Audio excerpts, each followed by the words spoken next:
We have hosted similar labs to this one. Those labs included one last fall on SNAP ENT, another on ability to benefit, or ATB, that we like to call dual enrollment for adults. And the most recent one we did was on FAFSA completion strategies for states. So for each, we engaged experts in the field at the federal and state level, really looking for examples of best policy and practice. So you'll notice that the lab that we have going on today and tomorrow, specifically for state teams, will look much like those. Highly recommend that you check those out. We do have more information on the landing page on NGA, which I will drop into the chat.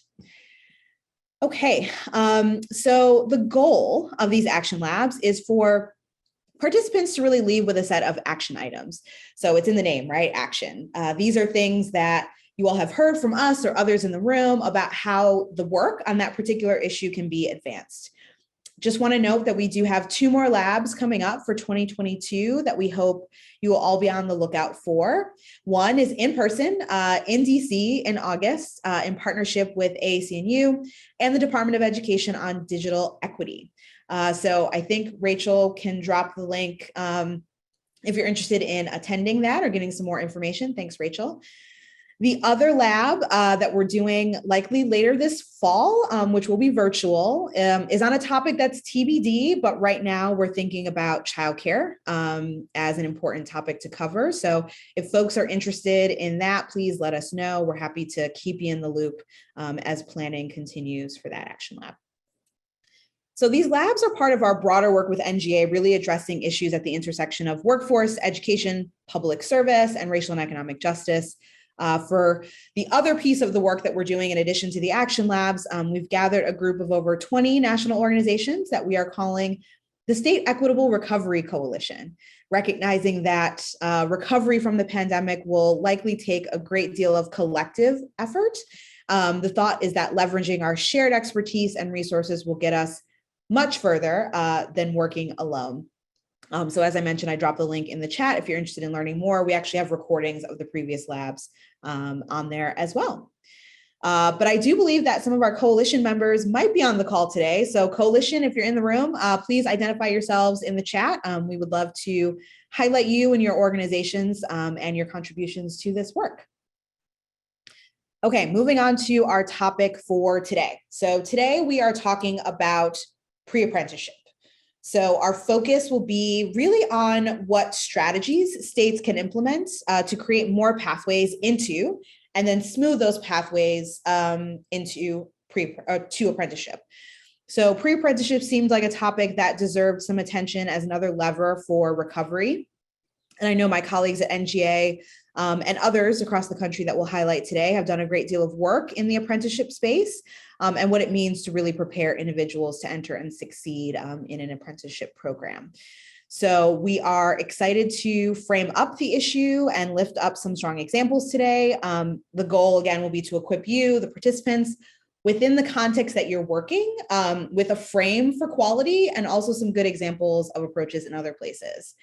So speaking of what's happening in other states, I want to start this with a bit of a chat storm. So I hope you all are still with me.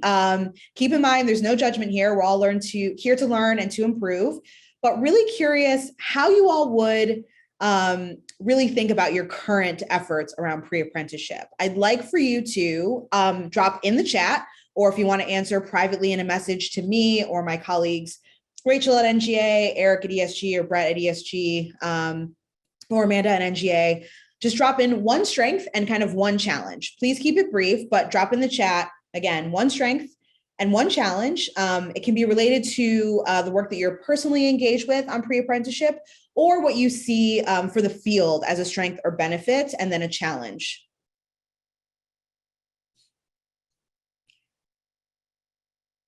So again, one strength perhaps and one challenge as it relates to pre-apprenticeship, either in the work that you're doing or kind of what you see more broadly in the field.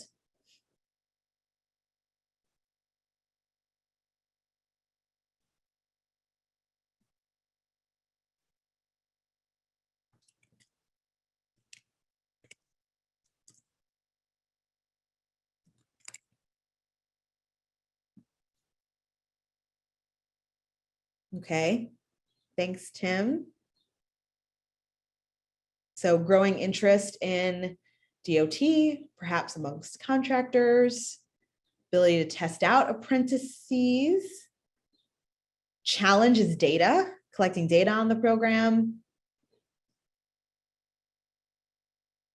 Challenge is infrastructure and time needed. Excellent.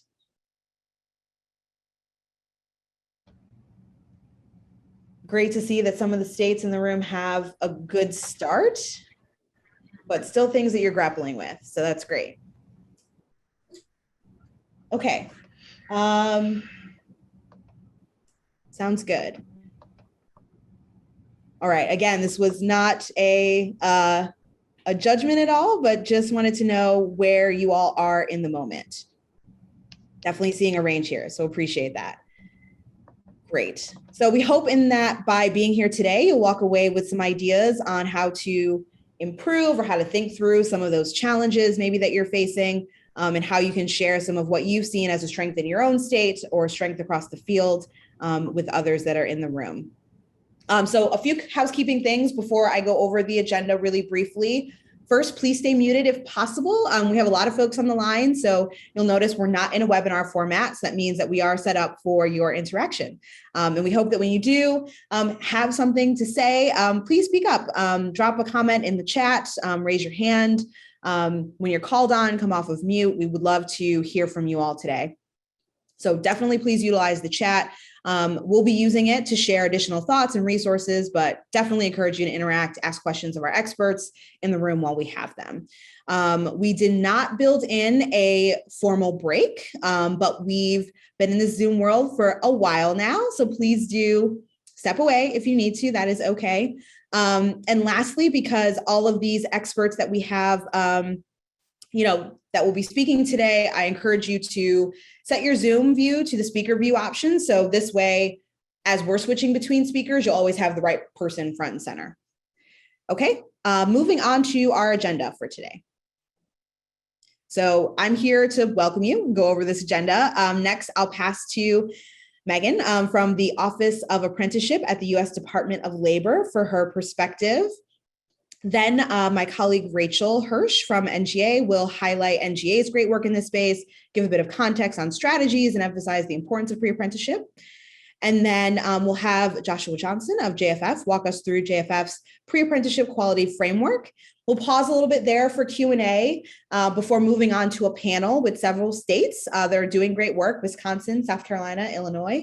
And then we'll summarize and close for the day. But again, we are so happy to have you all on the line with us today, and we're looking forward to the discussion. So with that, I believe I will pass it to Megan. If you're there, go ahead and introduce yourself and walk us through the federal perspective. Megan. Hello, good afternoon, everybody. I'm excited to be here and talk about pre-apprenticeship. And I wanted to give some brief remarks to really talk about pre-apprenticeship as an important strategy to increase the economic opportunity for all workers. And then also from the DOL perspective, how we plan to support pre-apprenticeship, what we've done previously, what we're looking to do going forward. And then really thinking through the role that states can play in helping to increase the number of quality pre-apprenticeship programs and what types of resources might be available to assist you. So I'm going to start with pre-apprenticeship as a key strategy to really drive the diversity of apprentices, as well as increasing access to all workers. And we've seen anecdotally that registered apprenticeship programs that establish and have close working relationships with pre-apprenticeship programs often find that those linkages are highly effective in reducing barriers to job market entry that are often faced by underrepresented populations. And for us, underrepresented in a registered apprenticeship is women, communities of color, and people with disabilities. And it can also increase access to underserved populations. And for apprenticeship, we define that as youth 16 to 24 and veterans. And that can also help to greatly enhance the diversity of the actual registered apprenticeship programs. And there is also growing evidence that greatly supports pre-apprenticeship as being an effective strategy to increase access to registered apprenticeship. And we are seeing this evidence from the American Apprenticeship Initiative grants. For those of you that haven't heard of it before, we call them the AAI grants.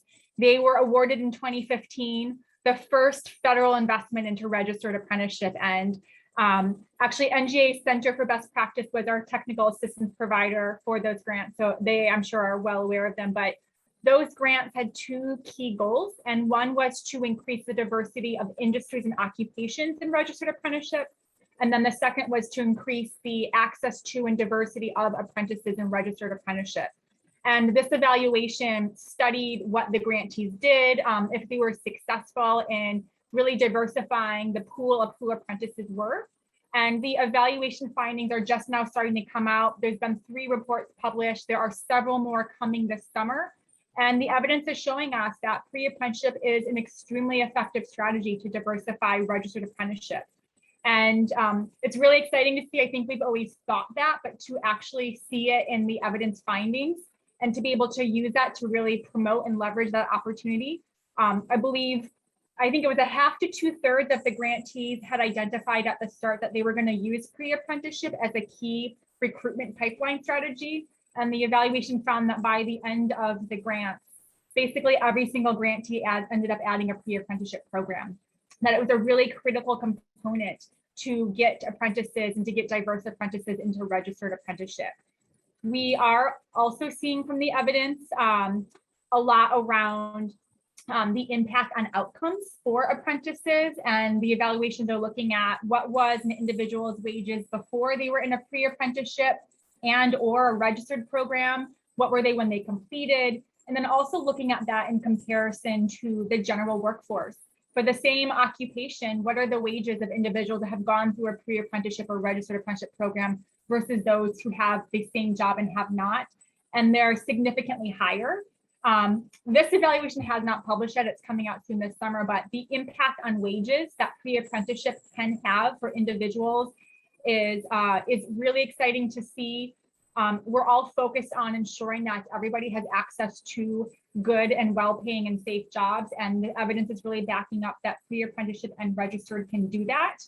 It's also showing evidence that when you look at gender and you look at race and ethnicity and you compare the general workforce to those that have gone through pre-apprenticeship and registered, that the growth in wages is faster under apprenticeship, and the long-term outcomes are higher as well. And we're seeing significant growth across underrepresented populations as well, meaning that there is the potential that apprenticeship can really help bridge the wage gap, particularly around gender and other demographic groups. So I really encourage you to keep your eyes peeled for these evaluations that will be coming out later this summer. And we're continuing to build on those evaluation findings with our future efforts as well. So we know a lot from the AAI grants. We want to know even more, particularly around pre-apprenticeship. So it's an area that the department is continuing to fund evaluations around to learn even more. I can certainly help share as a follow-up the links to the 3 reports published if you haven't seen them. They're really on the implementation of the grants, but there's a great, one of the evaluations is really focused on 10 grantees, and it basically documents everything about their programs. There are some great examples of pre-apprenticeship programs, exactly what the model looked like, the populations that pre-apprenticeship program targeted, and what the outcomes were for those individuals. And really, there's some great examples of pre-apprenticeship programs for different industries and then for different types of populations that are ones that we really want to promote and help to replicate. So in addition to the evaluations at the department, I'm sure you're all very aware, but that pre-apprenticeship is a key administration priority. We've been funding pre-apprenticeship for the past few years. It's always been an allowable activity under all of the registered apprenticeship money that's come out from the Office of Apprenticeship. We've not really as forcefully promoted it until this past year. I'm not sure if any of you saw the Apprenticeship Building America funding opportunity announcement. That did include actually a priority set aside funding for pre-apprenticeship programs and equity partnership programs. So we are really trying to make sure that we are prioritizing pre-apprenticeship and promoting it as much as possible. And that we're also using a lot of the evidence that's coming from our evaluations, including return on investment studies, to use that to provide to a broad range of stakeholders to really help identify and encourage them to think about pre-apprenticeship as a great talent pipeline solution. And then again, all of our funding opportunities, they are going to be aligning and building off of what we're seeing coming out of the evaluation. Again, you'll see that in the Apprenticeship Building America funding opportunity announcement. It closed. We're still waiting for the awards to be announced. And that next year for FY22, Congress appropriated $235 million for registered apprenticeship. That does include pre-apprenticeship that leads to registered. So I encourage you, if you've missed your opportunity this past year and you're interested in accessing funding, we don't deviate too much year from year around our priorities for apprenticeships. So this year's priorities are going to be next year's priorities as well, and really encourage you again, look at the Apprenticeship Building America FOA to get an idea of where we'd be targeting funding for this next FY year that starts July 1. The other support and priority year for the Department of Labor is the Advisory Committee on Apprenticeship. Hopefully you are aware that the Secretary restarted that last year, and a specific focus area of the ACA is around apprenticeship pathways. There is actually an apprenticeship pathways subcommittee that is focused on providing recommendations to the Secretary of Labor on the topic of pre-apprenticeship. We had a meeting last month where they presented an interim report with interim recommendations to the Secretary. It's published on apprenticeship.gov. There are several in there around pre-apprenticeship that they have put forth to the Secretary. There's a recommendation for the department to update the current pre-apprenticeship guidance. It's a training and employment notice, a TEN, to actually update it to more definitively define what a quality pre-apprenticeship program is, but ensuring that it still remains flexible. There's a recommendation to clarify that there's no age restrictions from pre-apprenticeship. Often we hear that a lot of stakeholders seem to think pre-apprenticeship is limited to the youth population. So it's really making sure that people are aware that it's pre-apprenticeship is apprenticeship for all. And that also the updated guidance, the recommendation is that it clearly promotes pre-apprenticeship as a proven DEIA strategy. There's also some recommendations in there around alternate validation methods. They use the term recognition to help manage the quality of pre-apprenticeship programs, and then also encourage voluntary compliance with standards. And then there's recommendations around closer collaboration with the Department of Education in support of pre-apprenticeship. And then several recommendations around funding or supporting promotion or awareness campaigns for pre-apprenticeship to make sure that the school system, the youth population, parents, counselors, employers, industry are really aware of what pre-apprenticeship is and the value add that it can have for employers and apprentices as well. So that was a lot. And I certainly, there's a couple of follow-up things I'm happy to share, but did want to kind of leave you with some thoughts around what you could be doing as states and your role that states can really play in increasing the number and of quality pre-apprenticeship programs. Again, we see states as playing a pivotal role in the apprenticeship ecosystem, and this includes really being a driver of expanding and ensuring quality pre-apprenticeship programs. So we definitely encourage all of you to really look at the findings coming out of the evaluations to help guide your work around pre-apprenticeship. I will say it's sometimes not as helpful to read several 80-page evaluation reports. So we are working this summer to turn a lot of the findings into more user-friendly one-pagers. So we could actually be putting in your hands and the hands of other stakeholders fact sheets that you could be using when you're talking to employers, when you're talking to the education system, you're talking to apprentices, that really summarize really prominent and important data points that's coming from the evaluations around the return on investment, on the impact and outcomes, on the access to a more diverse population that can really help drive these conversations when you're talking to key stakeholders. So something we're working on to really try to put more resources physically in your hands to help with those conversations. And again, look at funding opportunities. I mentioned the Apprenticeship Building America funding opportunity has closed. We have $235 million in this next fiscal year, July 1 to June 30. And if you missed the last go around or are interested, I encourage you to look at that FOA to really prepare for what we will be releasing within the next year. It's going to build off of what we funded this year. And you can see the priorities and how we framed pre-apprenticeship. Really encourage you to do that. And then also, there is a significant amount of money already out there in the system to support pre-apprenticeship and registered apprenticeship, particularly from the Department of Labor. A lot of that money is with states, and a lot of that money is still unspent. So we have been really trying to push and really get states to wrap up the spending on their apprenticeship grants to really make sure that there's not money sitting there waiting to be used that could be used now. So if you are the owners of that funding, we encourage you to really proactively be spending that money. Or if you're not and you want to know who is, you can go to apprenticeship.gov. We have an investment database on there that's searchable.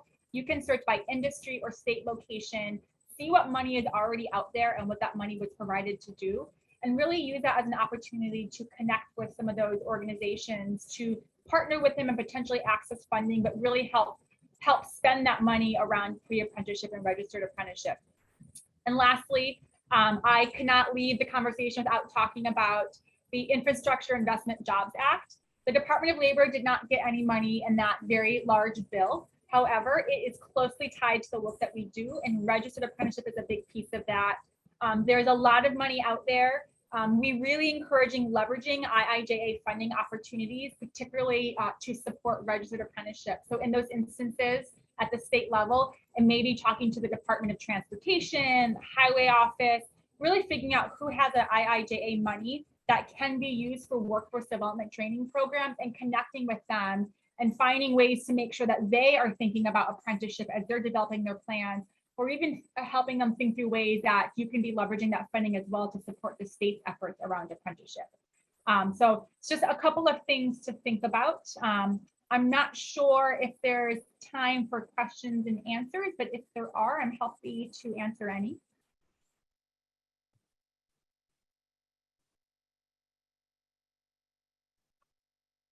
Thanks so much, Megan. We really appreciate you taking time to talk with us today. I know you only have a couple minutes left. If anyone has any questions for Megan in the chat, maybe monitor that for a few minutes. But thank you so much. We look forward to those fact sheets upcoming, and you've certainly given us and our audience a lot to think about in the multitude of ways that states can be leveraging your resources to support pre-apprenticeship. So thank you so much.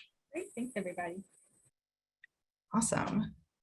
Now I think we're going to move on to the next slide.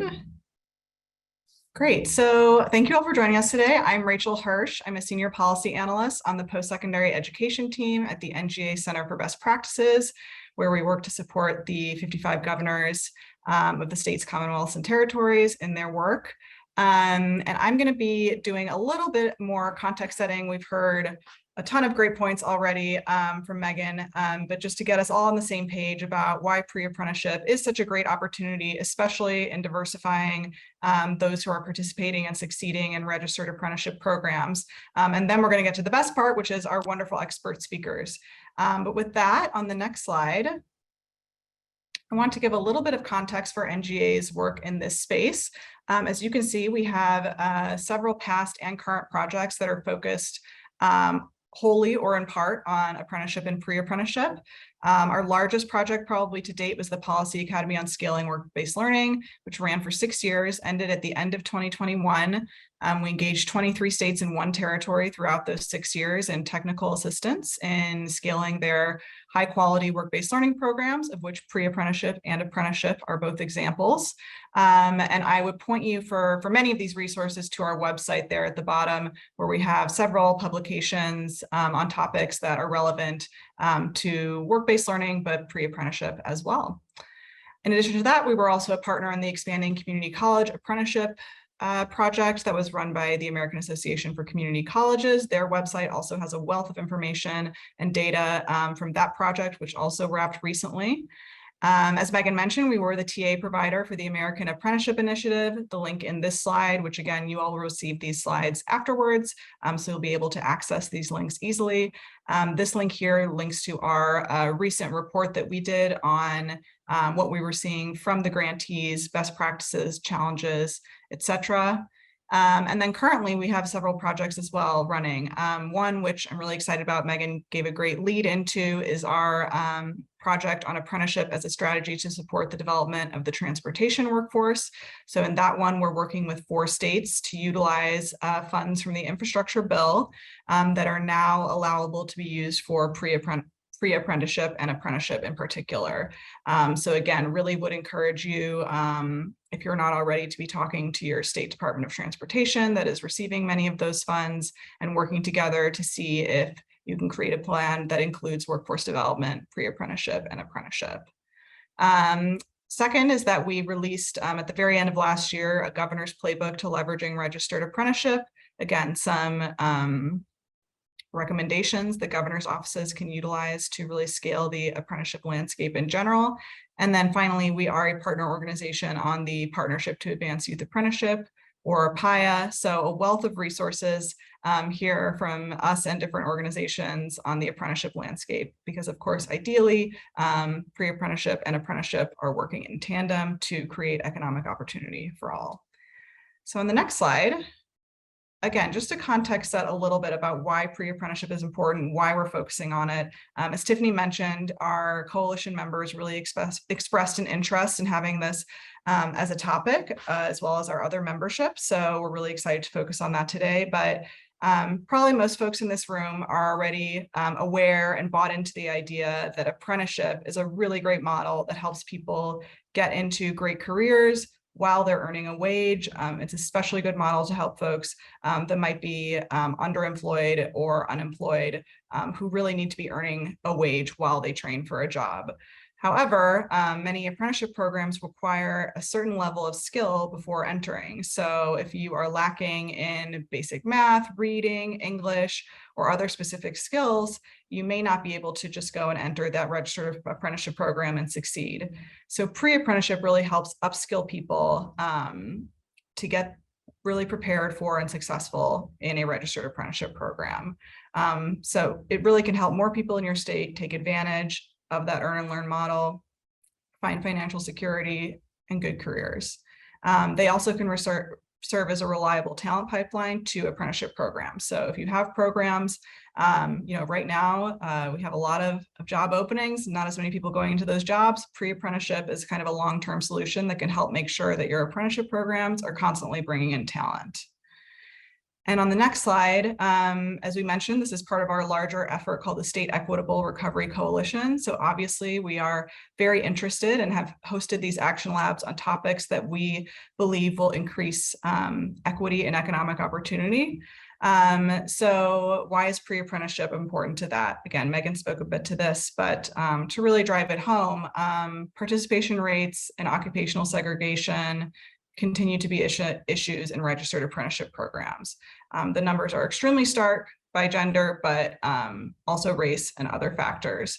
And I hope I did my math right on the fiscal year 2021 numbers on DOL's website, but if I did, it was about 13% of active apprentices are women, 7% are Black, and actually that 13% number represents a pretty dramatic increase over the last couple of years, if you can imagine.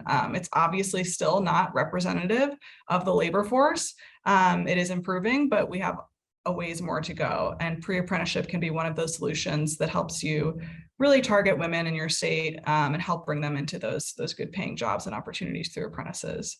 And then I wanted to comment a little bit on the exit wage as well, from a 2017 analysis that I've linked to in the slides. Exit wage can be a little bit messy because it includes folks who are incarcerated and their wages are often much lower, far below minimum wage. But still you can see here that there are stark differences between men and women, and also between Black, white, and other races, with Black apprentices having the lowest exit wage of all races and ethnic groups. Some of this, as I said, is due to the skewing of the data from incarcerated, but much of it is due to the fact that certain folks go into certain occupations, and the highest paid occupations are often majority male.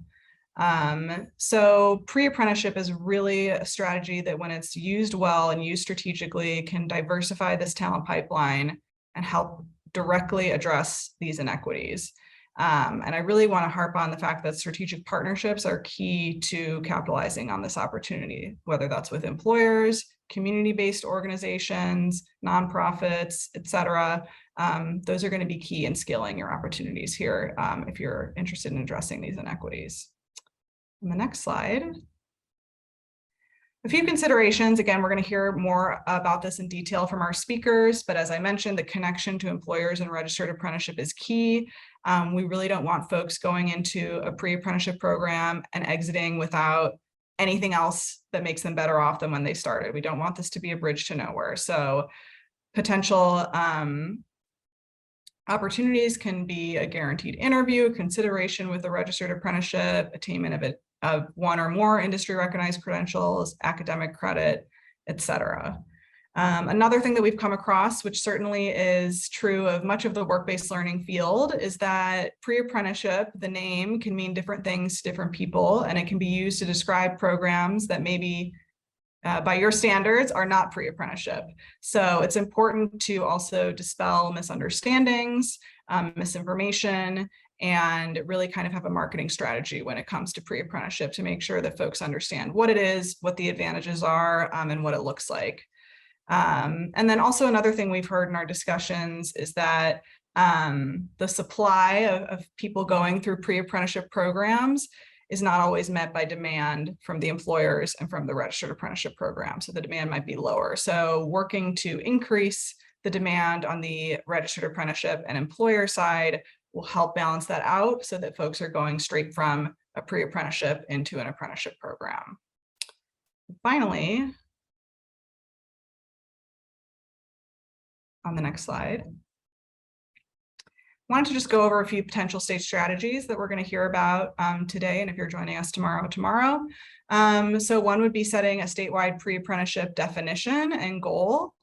We've also had an increasing number of states that are certifying pre-apprenticeships at the state level. We're going to hear from one of those later. And then we've talked a little bit about funding streams, but you know, as Megan mentioned, there are funding streams available to support participants or pre-apprenticeships beyond just the DOL funds. So that can include SNAP ENT, TANF, other funds that can provide support services.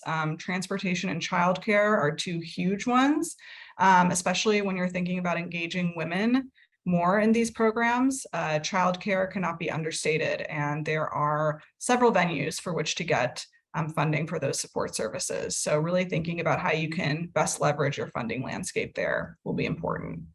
Another would be educating the field on pre-apprenticeship. So again, making sure that folks know what it is, how it's done, why it's important, having, you know, champions of pre-apprenticeship on the employer side, on the nonprofit and community-based organization side, and also in government, of course, will be important. That partnering with community-based organizations that can strengthen recruitment and retention, especially with target populations. And then, as we mentioned, that demand side, kind of bringing that up, helping to bring that up, at least initially. Financial incentives for employers to hire pre-apprentices is something that we've seen as well. And again, an example that we'll hear from later today. And something many of you have mentioned in the chat when you were talking about challenges or areas of improvement is that data collection piece that is so important to build in as soon as possible for continuous improvement. Of course, you don't want to be promoting or funding programs that aren't having good outcomes. So making sure that you're collecting that and working towards a continuous improvement plan from the very beginning is very important. And finally, just have here a list of further resources that might provide good reading material for later. Definitely check out the DOL pre-apprenticeship website, which has a ton of information, case studies, et cetera. And then I highlighted a couple of fairly recent publications here that I think are worth looking into for good examples and potential recommendations for what you can be doing in your state. So with that, I am excited to hand it over to our first speaker. Just as a reminder, Josh was going to speak for a little bit. We're going to have time for Q&A before we go into our state panel. So if you have questions while he's speaking, please enter them in the chat and we'll be sure to get to them once he's done, but I'm so excited to introduce Joshua Johnson. He's the director of the Innovation Hub for Diversity, Equity, Inclusion, and Accessibility in Registered Apprenticeship at JFF. He also is the former state director of apprenticeship for Wisconsin, so we have him doing double duty today, so I can't thank him enough. But he really provides that really well-rounded perspective of both working at the national level with a variety of stakeholders and also having that experience of leading efforts in a state. So first, we're going to have him talk to us about JFF's framework for high-quality pre-apprenticeship, which I know is widely used across the country, and we hope you'll find it useful. So Joshua, over to you. All right, thank you so much, Rachel, and good afternoon, everyone. Good afternoon, morning. If you're on the West Coast, it might still be a little bit in the morning here. But thank you for the opportunity to come in and talk today and share some information, share my experience a little bit later on here from my time in Wisconsin as a state director, but also talk about what we're doing here at JFF as it's surrounding the framework for high quality pre-apprenticeship. And it's really interesting that the comments, Megan from DOL, she made some fantastic comments about the value of pre-apprenticeship and how they're seeing the ability to leverage them into creating more diverse and inclusive registered apprenticeship programs. And we also see that same value here at JFF. So it's been exciting times to really lay those out. I have a couple slides here. I'm going to try and leave some time for questions because I'd love to field any of your questions that you may have. And I'm sorry if I'm a little nasally. I hope I'm clear. Like allergies are I guess they're just going to go all year this year here in Wisconsin because usually I'm done in May, but it's almost July and they're still here. So I'm going to push through and hope that everybody can understand me what I'm saying. So the first slide you hear here is talking about the benefits. So JFF, our expertise laid in the benefits of a solid framework for high quality pre-apprenticeship program. So a couple things, and this is really going to outline what we're going to talk about today. The framework lays out several aspirational characteristics of what high quality pre-apprenticeship programs look like, and it emphasizes designing for equity and access by focusing on things like transparency with respect to entry and success requirements and wraparound services and supports.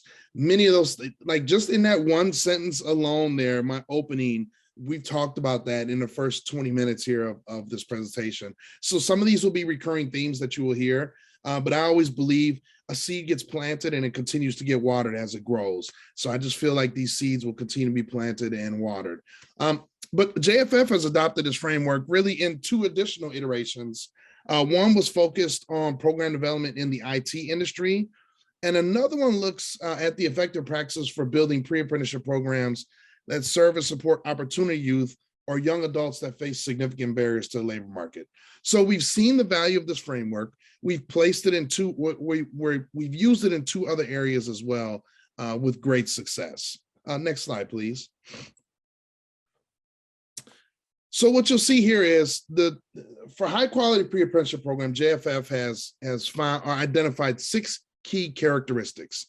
And this framework adopts and expands upon DOL's pre-apprenticeship characteristics as well. So you'll see their transparent entry and success requirements, alignment with skills, culmination in one or more industry recognized credential, development of skills through hands-on activities and work-based learning, offering of academic career exploration and wraparound supports, and transition to registered apprenticeship. Most important one here, in my opinion, is the transition to registered apprenticeship. Next slide, please. So you'll see here, JFF, I'm sorry, not JFF, the transparent entry and success requirements, right? What do people need to enter the program? What do they need to be able to succeed? What do they need in order to progress?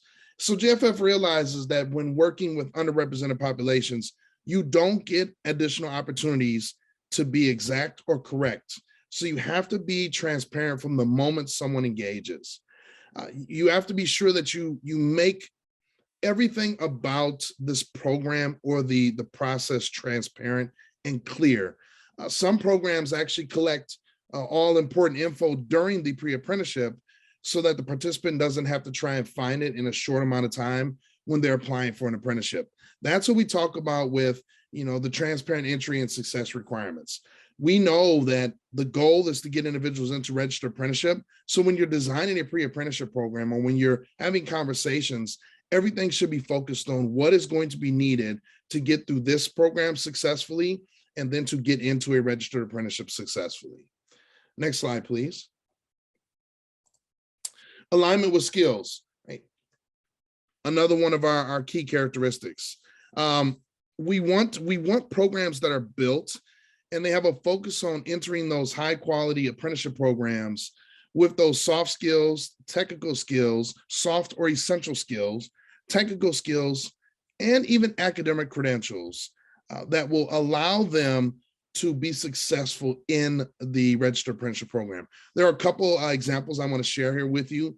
Civic Works in Baltimore, they developed a pre-apprenticeship in partnership with the National Association of Landscape Professionals to ensure that skills and competencies effectively articulated to their national registered apprenticeship. So that's somebody thinking outside of just Baltimore, they're thinking nationally. So they want individuals, once they complete this program, to be able to work nationally. Cafe Reconcile in New Orleans, they kind of did a similar approach, building a pre-apprenticeship program that supports direct entry into registered apprenticeships within the Louisiana Restaurant Association and the Louisiana Hotel and Lodging Association. So those are two examples where people or organizations were very intentional and they aligned their pre-apprenticeship programs with the skills needed to step into opportunities within registered apprenticeship to move into those areas. Next slide, please. The third one is culmination in one or more industry recognized credentials. When you think about those credentials, you know, that's one thing about registered apprenticeship. One of the glowing things about registered apprenticeship is that it's a portable credential, which means if I take an apprenticeship here in Wisconsin and I have to relocate for whatever reason, that credential I earned as an apprentice is now recognizable across the country and in some instances across the world. Well, we want to think about the same way with pre-apprenticeship. We want the ability for those credentials to be industry recognized, not to be confused with industry recognized apprenticeship programs. These are industry recognized credentials, which means they are things that individuals will earn and in the process of the pre-apprenticeship, that when they go to, we'll just use construction, they go into the construction industry, everywhere they go will recognize those credentials, such as OSHA 10 or OSHA 30. Those are just, you know, some rudimentary examples, but that's what we want to think about. Those programs should build in industry recognized credentials throughout the program, which give the participant that opportunity to have those credentials during and at the end. Some programs, they embed those basic credentials for a registered apprenticeship program. They find out what that basic credential is or credentials, and they embed them in the pre-apprenticeship so that when the individual completes the pre-apprenticeship program, they can share and they qualify minimally for the registered apprenticeship program. Next slide, please. Fourth one we have here is development of skills through hands-on activities and work-based learning.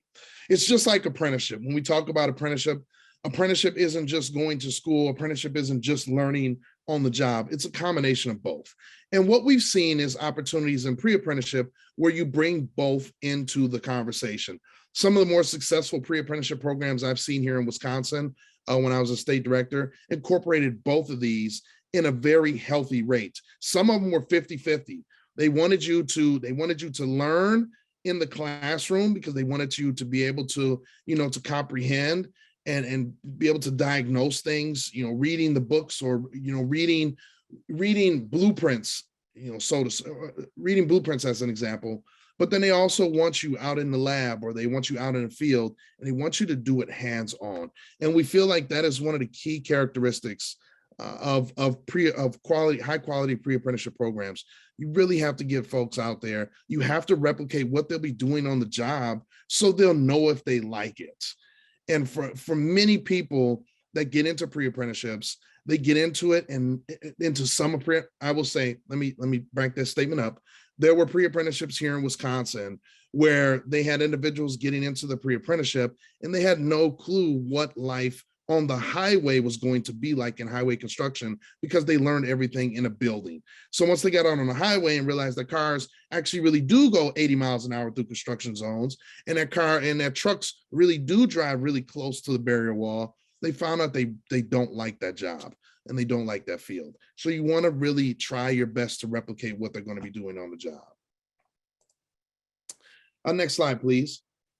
And now this one, this was talked about in Rachel, very good summation of the information here as you talked about wraparound supports. But you really want to look at offering that academic career exploration and wraparound supports. I'm going to really focus on wraparound supports because they are so vitally important. And we're seeing how important they are in the registered apprenticeship world, where individuals that are getting these wraparound supports are able to get out of the probationary period of their apprenticeship program, which means once they're out of the probationary period, there's a less likely chance that they'll be canceled from their apprenticeship. So you have to find a way to get these supports to individuals even going through pre-apprenticeships. Many pre-apprenticeships are not paid. So you have to find a way to support them during that pre-apprenticeship, and you can access those dollars, whether it's through WIOA, as we talked about TANF, finding other ways to support them. But the key here outside of the wraparound supports is pre-apprenticeship really helps the participants close those academic and technical skills gaps. And it supports career navigation and exploration while providing individuals with work experience, which then can be essential in certain industries, right? That work experience is huge. Some programs have operated, they're operated by agencies that have the ability to co-enroll in WIOA or provide those other supports we talked about.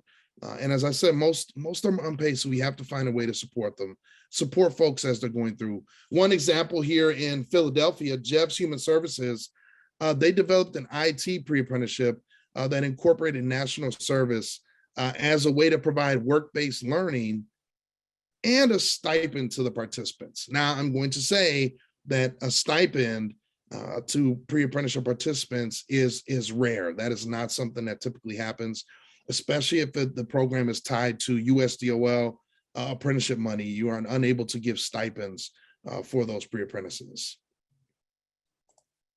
And then the last slide I have here, number 6, which I feel is the absolute most important, right? What are we building pre-apprenticeship programs for? I always used to say here, and it was funny, but it was so true. It was, I'm investing $10,000 of money to train individuals in the construction industry in a pre-apprenticeship program. But when I go back and look at the data, I find out that I now have $10,000 worth of people who work at, and no offense to Popeyes or KFC or McDonald's, but I have individuals working in fast food, and they went through a construction training program. So the most important thing here is when we're building these pre-apprenticeship programs, there has to be an eye that these individuals who are getting engaged want to be in a registered apprenticeship program. We know that individuals may decide they don't want to at the end, but we have to be intentional when we're building it. We have to say this is what your pathway looks like. And part of that apprenticeship program, that post-secondary education, and then also that post-secondary training. So to me, and to JFF, I will say, and to me as well, this is the most important characteristic of them all. Employers are gaining a diverse worker who meet the minimum qualifications when they go through a pre-apprenticeship. And some programs just have not had a clear articulation of individuals going through that process. So this framework really offers field-informed examples. Oops, Siri was trying to talk to me there. This framework, it offers field-informed examples, recommendations, which include co-designing programs with youth or with young adult participants, and as well as routinely incorporating that youth voice into programming, providing stipends for work-based learning, offering robust mentorship and career exploration activities, and last but not least, providing wraparound services in-house or through those strong referral networks. So those were the 6 key characteristics that JFF has identified in our framework to building high-quality pre-apprenticeship programs. I'm definitely open to any questions. Next slide there, that was my last slide. I'm definitely open to any questions. And I know I'll be talking a little bit more here, but that's my contact information there. Please feel free to reach out with any questions after this as well that you may not get answered. But I'm open for any questions now, Rachel. Awesome. Thank you, Josh. Folks, you can feel free to unmute yourself or put a question in the chat if you have one. Give folks just a second.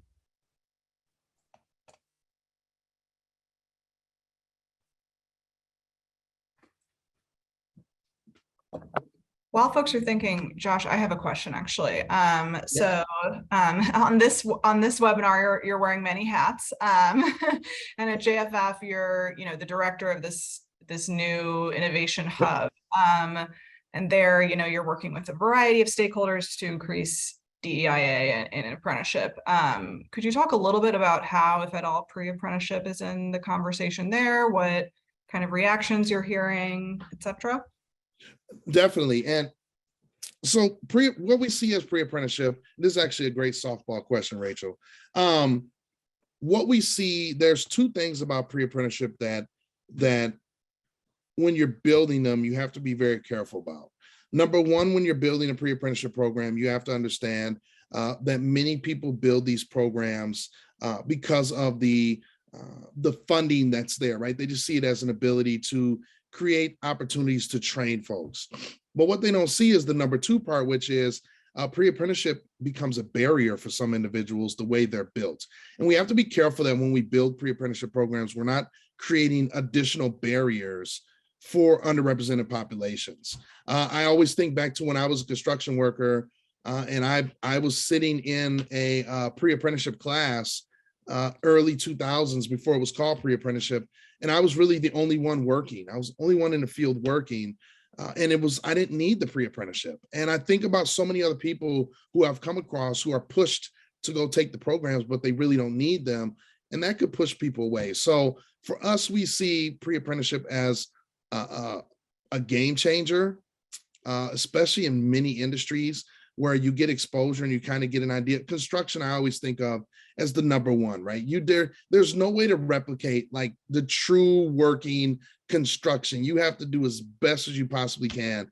But if you get individuals who say they're interested and you can get them in the door and start to have those conversations, you can utilize pre-apprenticeship then to get them introduced to the construction industry and get them out there, even getting them over to, job sites or getting them to employers to start having those conversations. So we see it as a great opportunity to leverage, obviously, those state and federal resources to get support for individuals going through.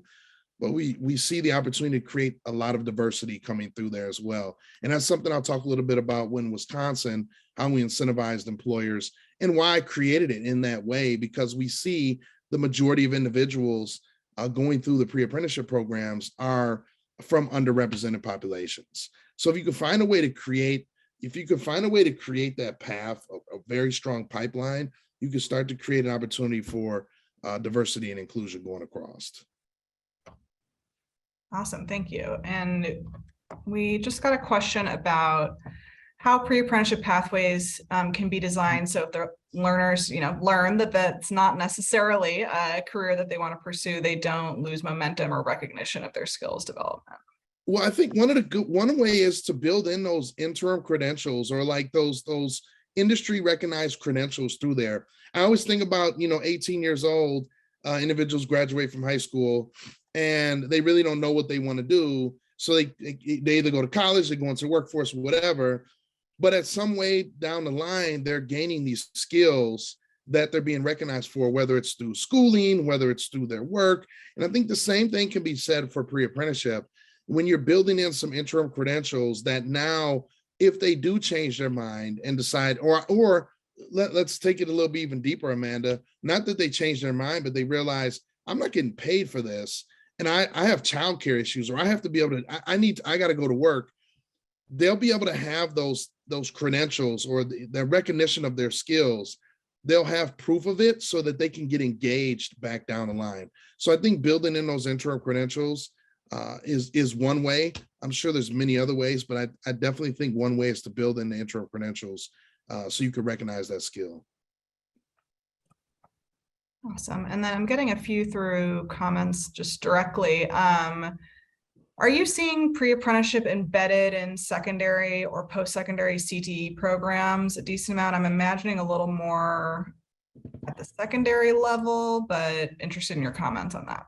Yeah, there's some states who have pre-apprenticeship built right in. So if high schoolers are in registered apprenticeship, and I use air quotes because they're really not registered apprentices, they're actually pre-apprentices. So we see some of that built in. I don't know so much with the outside of that, in the sense of secondary. We've seen programs created. Well, I will say, so I could speak for Wisconsin. There are programs created within the high schools that are certified as pre-apprenticeship programs. So those students aren't youth apprentices, but they're going through a pre-apprenticeship program. They missed out on a chance to become youth apprentice. So now they got into a pre-apprenticeship.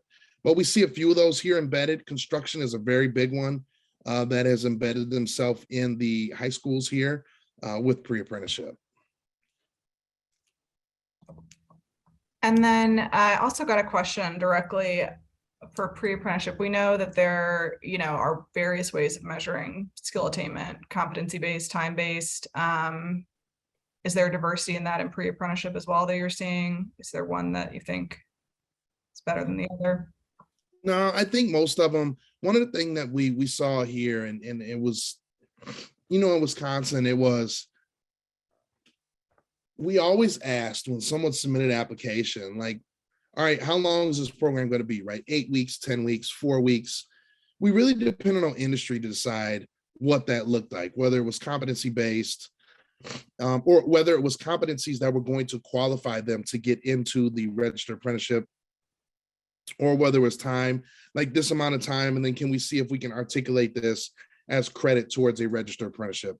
So it's really runs across, it runs the gamut. There really isn't a surefire way. I know that the best way we saw were to pull some of those competencies that are in the registered apprenticeship programs and pull some of those things into the pre-apprenticeship.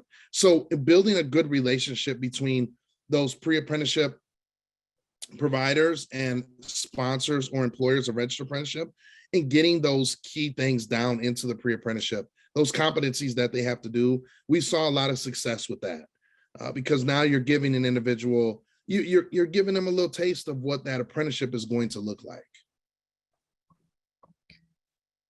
And then thinking about kind of, I think the usual model would be seeing one or several registered apprenticeships in an occupation, developing a pre-apprenticeship for that. But we have a question here about what if there's not a registered apprenticeship in a certain career field in our area, but we are thinking about pre-apprenticeship. What can be done then to help develop a registered apprenticeship that folks can enter into? That's a fantastic question, Lisa. So this is like $1 million question too, right? Because this is how you develop, this is how you start, you kind of create a career pathway. So depending on what state you're in, I don't know what state you're in, but you want to work with the state agency, whether it's an SAA state or an Office of Apprenticeship state. You want to work with your state apprenticeship folks, and building that registered apprenticeship and the pre-apprenticeship actually simultaneously is one of the best ways to create a career pathway for individuals, because you find employers who will say, hey, we'd love to start an apprenticeship program. I'm being hypothetical here. We'd love to start a registered apprenticeship program, but we don't have a pipeline of talent. Perfect. Let's build the registered apprenticeship program, and then let's take it down to the pre-apprenticeship. And now we're going to create that pipeline of talent that once they come in, now your registered apprenticeship program can go and can function. We have 2 more here that I'm getting just individually. Any tips on how you get employers to see the value in investing in pre-apprenticeship programs by, the employers being a partner, giving pre-apprentices the opportunity to experience the work? Yeah, and I was going to talk about that. So that's okay. I'm going to talk about it a little bit now, but I talk about it in Wisconsin. That's one of the biggest areas of focus when you're building pre-apprenticeship programs is you have to have employer buy-in. If you don't have employer buy-in, you're creating a program for nothing. And when I mean employer, I mean apprenticeship employer or apprenticeship sponsor. Having those employers get engaged and involved in the process, whether it's through a support letter or what we started to do is say, hey, you're having an employer write a support letter for your program, then that employer needs to make sure they're dedicating time to come to your class as well and to talk to the participants about their opportunities they have at their company. But then we're also going to challenge you that if you're going to be engaged, with this and write support letters, you need to bring other employers from your industry in to talk as well. So construction was a big one, right? When we had construction pre-apprenticeships here in Wisconsin, we'd get individuals from the industry, from the IBEW, from the iron workers, the laborers, the operators. They'd come in, they'd split up time, and they'd come in and talk about their industry to the participants. So I think having those sponsors or employers come in and being engaged with those cohorts is vitally important to the success. You don't want an employer to feel like, well, I have to hire these folks. No, you want the employer to say, if I'm looking to hire people, these folks right here are minimally qualified to meet the expectations that you require for your apprentices. And I'll go a little bit, I have an example that I can share in the Wisconsin model, but it's employers who got engaged and said, we want this, and made it happen. Awesome. And this will be the final one before we get into Wisconsin.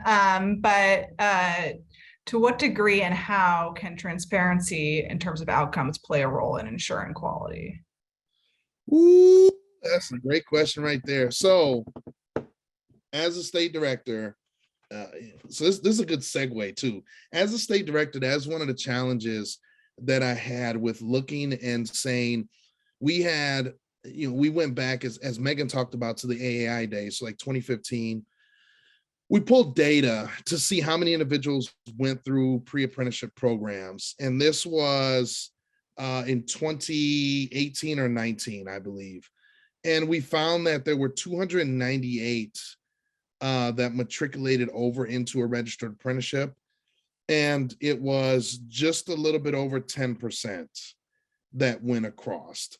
Now, I tell you that to say, we had to look and say, we're getting all this money and we have no results, like 10%. So we have 30 people who went to a registered apprenticeship. So we had to be not only transparent internally with us to say, we have to change this and we have to fix it, but we had to be transparent transparent with those providers as well and say, you all aren't doing what you said you're going to do. You're not producing individuals into registered apprenticeship. So maybe we need to re-explain what this is. And we went down and we started to do data collection, as was talked about. Like, data collection was vitally important because there was zero data collection. So you can't even have any type of transparent conversation without knowing how many individuals has actually gone through. But it's really important to have that question up front with the providers as well as employers. About the ability, about being transparent, but even the participants as well. You want those participants to know, you want them to be prepared for the opportunities that exist in front of them. A hard conversation, but a necessary one. Yes. Awesome. Well, thank you, Josh. And as I mentioned, he's not off the hook yet. We are now going to transition into our panel. So I'll briefly describe how that's going to work. We have 3 panelists. Josh, as you've been hearing from, we also have Dr. Amy Firestone, who's the Vice President of Apprenticeship Carolina, who's going to be talking about their certification program, partnership outreach, and how they are thinking about assessing their pre-apprenticeships. And then finally, we'll have Dr. Norman Murano from Illinois. He's the Illinois Works Officer and Deputy Director at the Illinois Department of Commerce and Economic Opportunity. And he is going to speak specifically about a program centered around construction that I think is really interesting. And though it's industry specific, A, I know a lot of you are interested in growing pre-apprenticeships in construction, and B, I think there are a lot of lessons from that that can be extrapolated and applied to other industries as well. So we are going to continue with Josh. So Josh, I'll hand it over to you. Oh, and I just want to note too that we will have Q&A after each speaker. So we'll have a speaker present, we'll have Q&A, and then the next speaker. So you don't have to hold your questions till the end for everyone. So Josh, handing it back to you. Awesome. Thank you again. Thank you for letting me kind of keep on rolling here. And I hope that I could share some real good information from my viewpoint as when I was the state director here in Wisconsin. Just going to kind of lay a little bit of groundwork here. Pre-apprenticeship started in Wisconsin in 2015 under the AAI grant. Under my predecessor, Karen Morgan. And there was, there wasn't a, as DOL continued to massage it out, what their characteristics were and how it was going to be funded, Wisconsin kind of took the bull by the horns and said, all right, we're going to do this thing. and we're going to start getting out there and start building these programs. We don't really know what it's going to look like, but we want to build them and kind of massage them as we go along. So a lot of that engagement was with workforce development boards back then, where there was money through the AI grant to help support that. And we saw, or we learned that the workforce boards, while they definitely have the ability to operate them, there's a missing piece that was in there, and that piece was apprenticeship. Like, so we looked at them doing pre-apprenticeship, but they knew nothing about registered apprenticeship. So we went back to the drawing board and said, okay, let's start to engage. We're going to engage workforce boards, and we're also going to engage CBOs. We're going to engage other organizations to have these conversations, as well as employers. So we moved forward, and in 2019 is when we adopted JFF's quality. So when I was a state director, we adopted those quality characteristics, or the characteristics for a high quality pre-apprenticeship program. And we retooled what we were doing because we wanted to be intentional. One of my focuses was, we can't have something out here existing in our state that is just floating with no policy, with no rules, and with no goal at the end. Like, what are we really doing to help individuals get engaged in registered apprenticeship? Also, it was deep to my core as talk about building diversity and inclusive programs. Like, when I looked at that data and found that over 60 or 70% of the 290 some people that were going through the pre-apprenticeship programs were underrepresented populations, I looked at that and said, we're failing our community by not creating a crystal clear pathway. So we went back to the drawing board and we created policy, we created exposure. And I'm going to talk a little bit about that today. And I'll talk about what worked well and some of the challenges we faced in that pre-apprenticeship process. I can say safely, my successor, David Polk, fantastic new state director here in Wisconsin. I know that he has taken this and ran with it, and he's done a couple tweaks, and I'll talk about those. But really, the foundation of this that was laid is going to be carried on throughout till the end of time. We're just going to say it like that, right? But it'll be carried on until there's a new iteration. So when we think about Wisconsin certified pre-apprenticeship, it really was, it was created to support industry, as they search for that diverse talent. Really, as I took it back, in its infancy, it was totally underutilized, right? It was more of a process than a tool for employers. And that, it just didn't sit well with me. So we updated the program in 2019 when we adopted the JFF framework. We also updated and created a logo, as you can see there, the CPA logo. And what we did is, without seeing like the registered apprenticeship and youth apprenticeship logo, you'd understand why the CPA logo looks like it does. But what we did is we incorporated and brought it in and said, instead of it being an outlier program that has no policies or procedure, it's going to become a part of Wisconsin apprenticeship, the Wisconsin apprenticeship system. So that's how we incorporated it in. So since then, since 2015, there's 32 organizations that are approved to operate certified pre-apprenticeship programs. Notice now I'm going to talk about certified pre-apprenticeship. As somebody commented in the comments before, there are, some states have certified. In Wisconsin, it is certified pre-apprenticeship program, and I'll explain as we go on. And there's 48 approved programs right now. And as you can see there, those 6 sectors hold the most approved programs. So you got ag, construction, finance, manufacturing, IT, and service. And service is in the with the arborist industry. And we also have there was one that's new for early childhood educator. So many industries see the value of creating a talent pipeline utilizing pre-apprenticeship. What we wanted to do when we went back in 2019 and decided we were going to update everything is we wanted to ensure that employers weren't just training individuals without providing support from the RA system. We wanted to make sure there was a clear articulation and make sure there was a connection. So we created that ability for all sectors to create programs as pipelines into their industry. And one of the keys I just talked about before was we didn't want employers to create an additional barrier for underrepresented populations to enter into their respective registered apprenticeship program. Next slide, please. So I got two screenshots here. I think this, for me, one of the keys that I looked at when we talk about diversity and inclusion is accessibility. Many of our communities of color, women and individuals from other underrepresented populations, they don't have access to the promise of apprenticeship, nor do they see the access points being visible for them to get, to even ask questions. So one of the things we did in Wisconsin is we made it very transparent. And instead of having this certified pre-apprenticeship program locked away in a cabinet somewhere, we put it right prevalent on the website. So there's the ability to go in and search pre-apprenticeship programs on the website, on Wisconsin Apprenticeship website. And on the next slide here, you can see how that contact information looks out. You have who it is, who operates it, email or the website, and then what the name of that program was. And as we think about it, really, I talked about before being transparent to gain credibility. In the underrepresented communities, so many times they're told, go do this, go do that. What we wanted to do here was say, on this website, you're going to find out everything you need to, and you're going to contact the people you need to contact. So this isn't something where it's like, well, I know this person, and if you go down there and knock on the door 3 times and whistle, they're going to open it and put you in. We wanted to be very transparent about what it was so that we could continue to gain that credibility in the community, which would hopefully create opportunity to get into registered apprenticeship. Next slide, please. So what worked well? This was, this was an interesting conversation that we had for,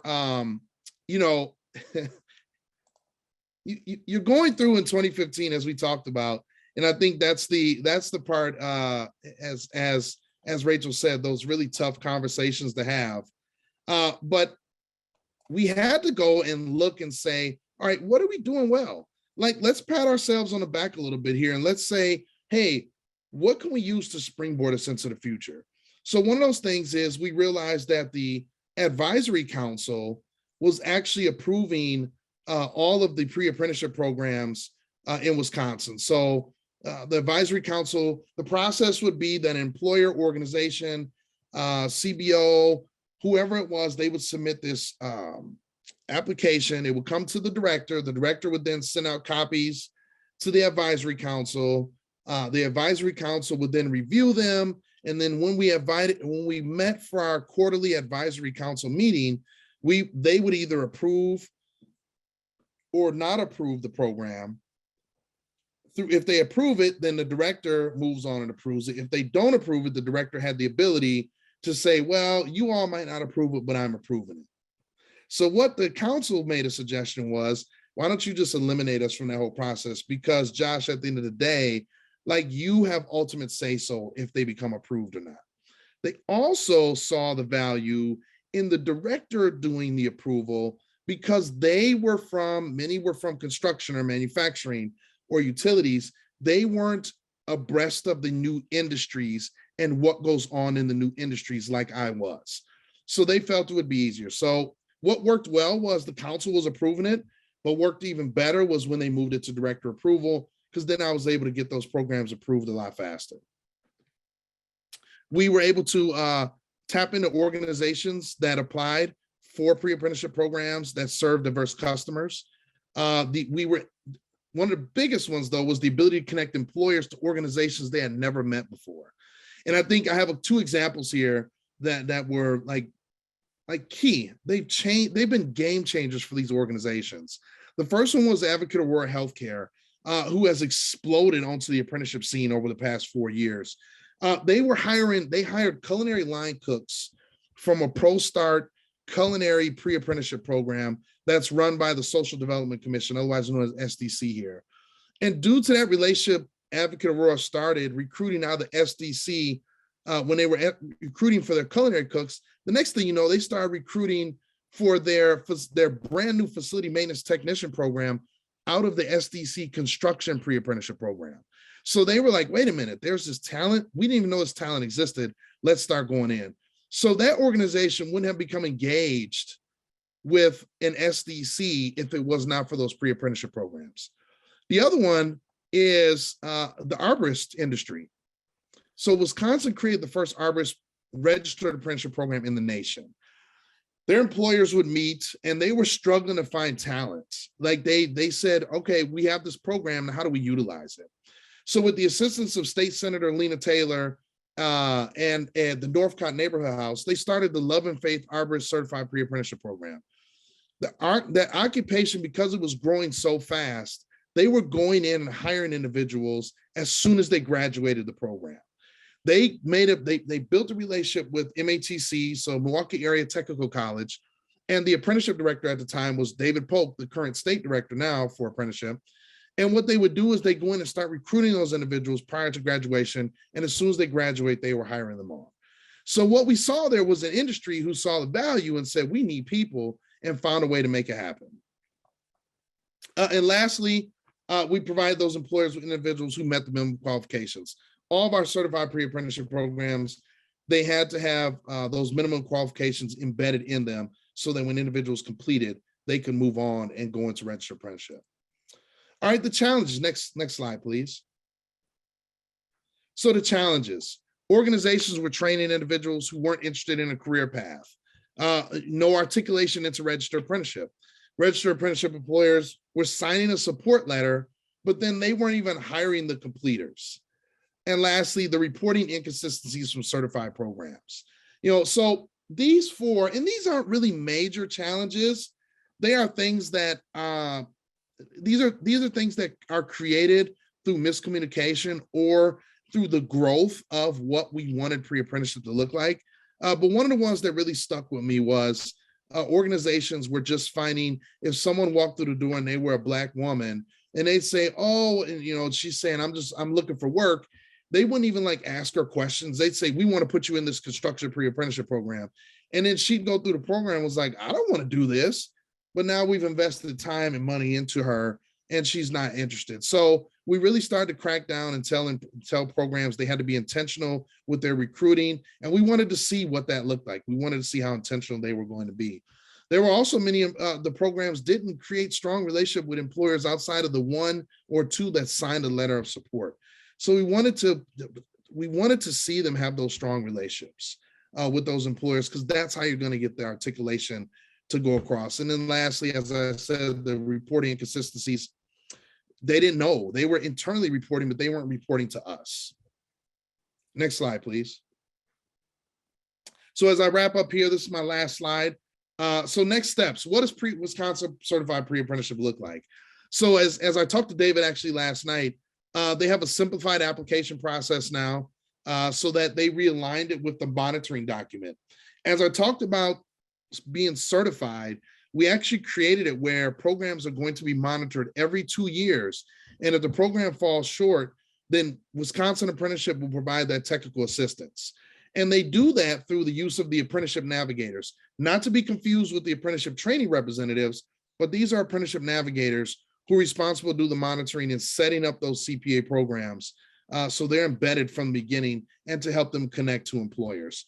Continued expansion. I think since I left, they've added 4 more new programs in the past 9 months. So seeing constant growth, and we see them in new areas in ag, and I believe cybersecurity was added as a new one. And then intentionally conducting the outreach to sectors who are struggling to find talent. As somebody asked, as Lisa asked about creating those individuals, those registered apprenticeship programs, or those employers who want to build registered apprenticeship, build CPA to come in. And then intentional outreach to new sectors who want to create that pipeline, right? Not just because they're struggling to find talent and help them build a program, but we're going to create that pipeline in. Just quick recommendations here, as Megan stated in the beginning, there's a lot of money in the states currently. So get connected to your state's apprenticeship agencies around the certified pre-apprenticeship money. Embed pre-apprenticeship in your state's apprenticeship system. Create policies supporting it. That way, there is a clear articulation and a career pathway when there's for individuals who you want to engage, get in. Look for opportunities to provide some type of funding, whether it's leveraging other funding sources, whether it's leveraging WIOA, whether it's leveraging TANF or whoever, and work. The workforce boards here have operated and supported CPA programs with those leverage funds as well. And last but not least, There definitely has to be a shameless plug here for JFF.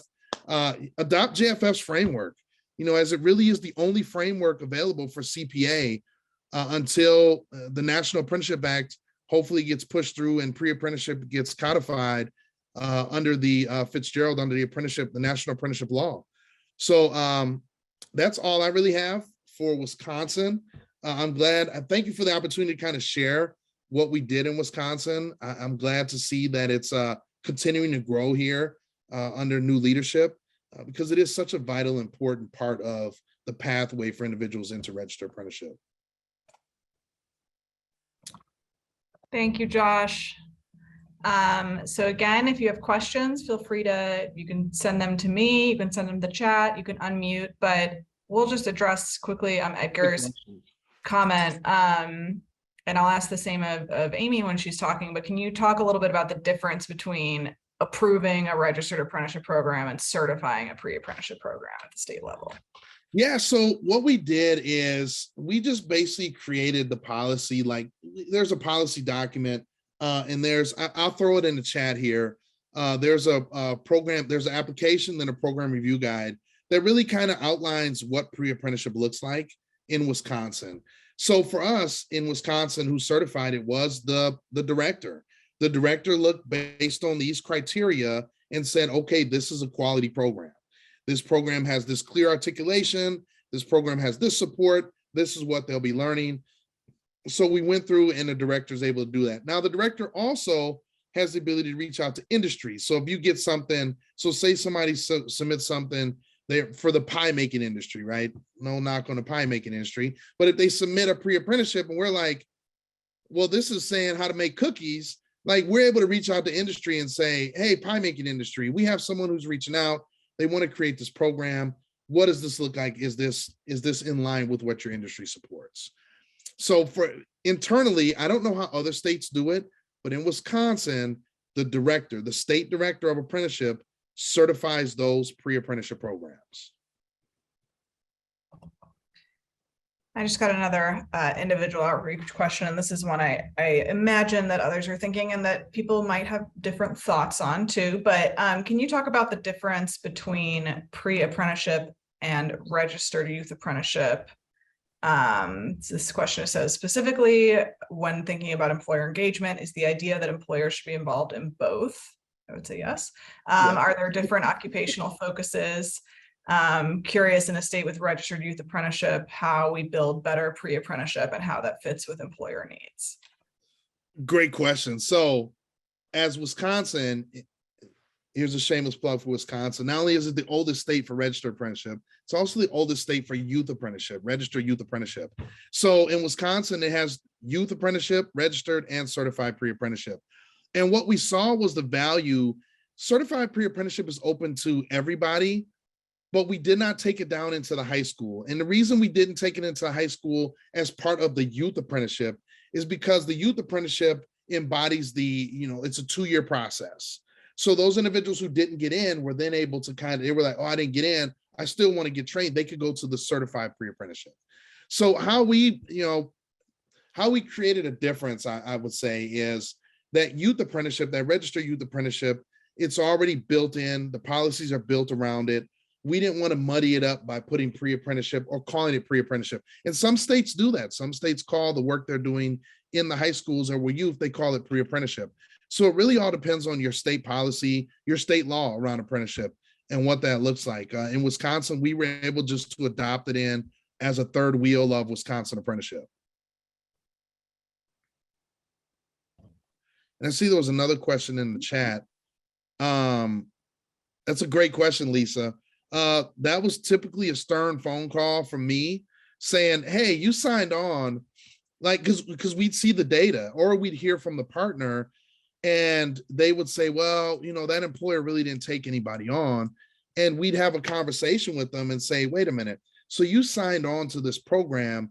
What's the issue? Why aren't you taking people? Sometimes we found out that the employer would say, well, I signed on under the pretense that they were going to train them in this and this, but they didn't. So then we go back to the program and say, hey, you said you were doing this, but are you really doing this? Like we'd have those conversations with those providers, because those employers, if they sign that letter of intent, they do want people, or they want to engage, but somewhere there's a disconnect. And many other times we found out that employers are just like, well, we didn't really know what it was. You know, we were approached by this organization to sign a support letter and we just signed it. And I was like, yeah, that didn't make any sense. So then we go back to the organization and say, you need to get another employer support, because this employer is not even working. It's not even, they're not even doing anything that you intended for them to do.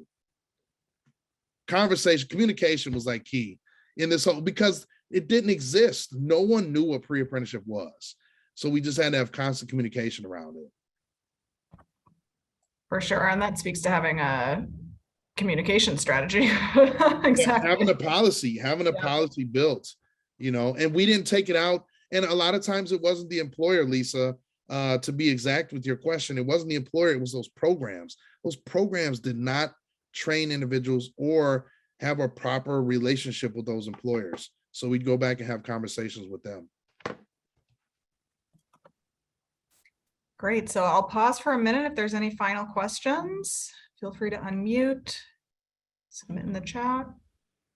And if anybody wants questions about building a pre-apprenticeship program, how to do it in your state, who to connect me to in your state, please feel free to reach out to me. And we can definitely start to have those conversations. We provide no cost, as you see under no cost technical assistance. Pre-apprenticeship is a part of that, as a part of the National Innovation Hub for Diversity, Equity, Inclusion, Accessibility, and Registered Apprenticeship. Awesome. Well, thank you so much, Josh.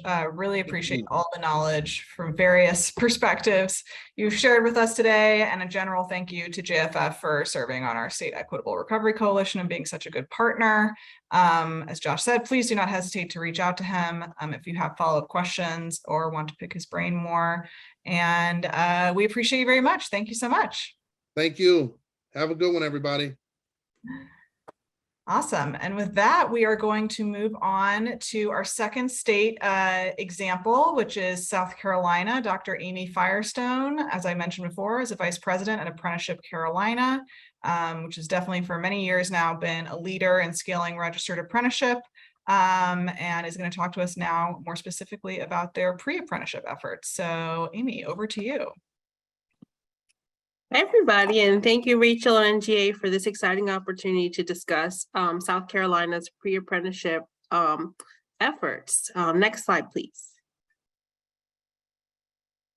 So I wanted to start off just to tell you who we are, because I know we have a lot of people from all over the U.S. listening here, and there's really different approaches to apprenticeship, registered apprenticeship and pre-apprenticeship in each state. So in South Carolina, Apprenticeship Carolina, we're the statewide registered apprenticeship intermediary with the U.S. Department of Labor, and we are housed within the South Carolina Technical College system. As you can kind of see, we work between continuing ed and credit programs, and we work alongside other economic development programs housed within our agency. We are a state agency, we are statewide, and we work with really all partners, even education partners outside of the 16 technical colleges in the state. So I wanted to give you that frame of reference. We are also a USDOL Office of Apprenticeship state. So we have 2 U.S. Department of Labor officials in South Carolina who help work with us. Next slide, please.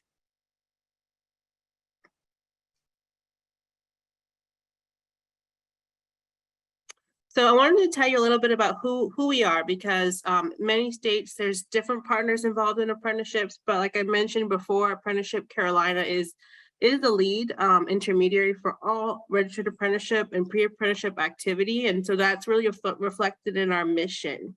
Not going to read it word for word, but we're here to help businesses and communities thrive economically. And every person on my team, and I see a few people joining today, we are here to do that through the different roles we have to support registered apprenticeship for youth and adults and pre-apprenticeships. And I'll tell you a little bit about how this works in South Carolina in a few moments. And we are that resource for employers to help them create programs, maintain and maximize their use. And that can be through pre-apprenticeships. And we are extremely committed and focused to career pathways.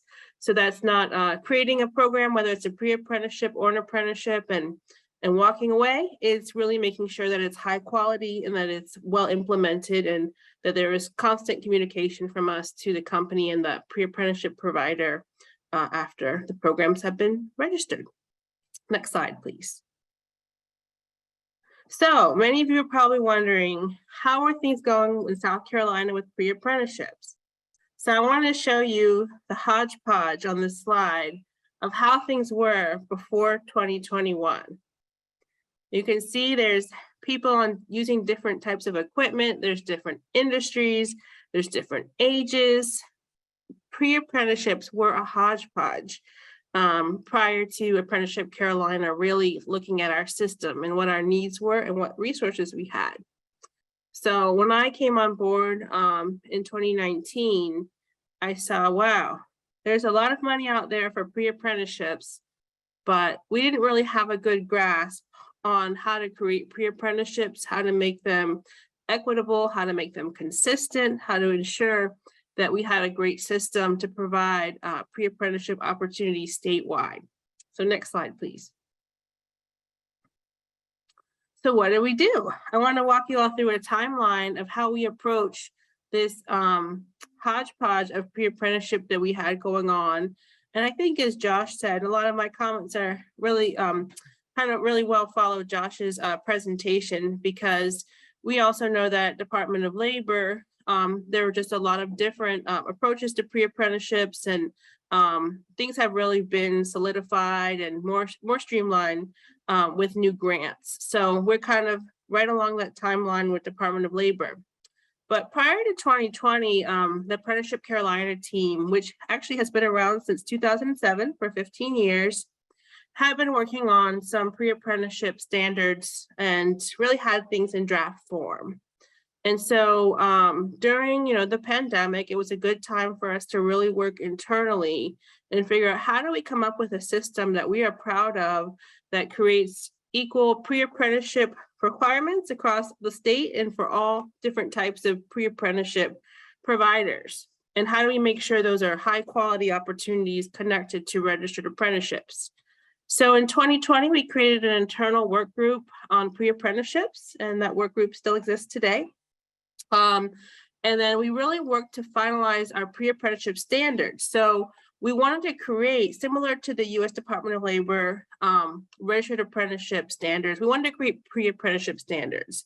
And those are what form our certification process. So we started that process, and we started with a pilot with one school district that had raised their hand and said, we are interested in mapping our CTE program to your pre-apprenticeship framework, which consisted of our new pre-apprenticeship standards. So Richland School District 1, located in Columbia, here in South Carolina, was the first organization to really implement it with our new standards. So in 2021, we launched this process and had a great event with the school district and superintendent. And then we really started our outreach and training, both training internally to the Apprenticeship Carolina team, to our 16 technical colleges and other partners through different webinars. We also promoted the Richland One event through signing days and social media. And we also had a few other pre-apprenticeships launch around that time that I'll tell you about. So that's a lot, but where we're at today is that our work group is still looking at the initial pre-apprenticeships we've launched since 2021, which is just a little bit over a year ago, the certified ones. And we're really focused on quality training for the whole team and for our partners, and just really making sure our processes for data tracking are solidified. But I'll get into that a little bit later. Next slide, please. So what did we decide to do? What did the work group decide to do? And what does our pre-apprenticeship model look like? So again, I'm glad that Josh spoke before me, because we actually looked at JFF's pre-apprenticeship framework and the Department of Labor's Training and Employment Notice 1312, which provides guidance on high quality pre-apprenticeships. So those were pretty much our two pieces that helped guide us on developing our pre-apprenticeship standards, and that's what we call them. So we took the elements, I'll get into this in a few moments, from those two documents, and that's how we outlined the standards. We've decided that in South Carolina, providers can be K-12, just like the Richland School District 1. They can be community-based organizations, and one of the first community-based organization CBO that we worked with was the Urban League of Columbia. They're now on their second cohort of pre-apprentices. Companies can have their own pre-apprenticeship, the technical colleges, or other organizations. So you've left it very broad to be able to build demand-driven programs. Next slide, please. So I don't think I have to go over this because Josh already did this part for me, but we did take the JFF pre-apprenticeship framework, which has these 6 elements, and we incorporated them into our pre-apprenticeship standard. So essentially, all of these 6 pieces have a section on our standards documents that the provider, whether it's a technical college, a CBO company, they have to fill out and indicate how they're doing each one of these 6 things. Next slide, please.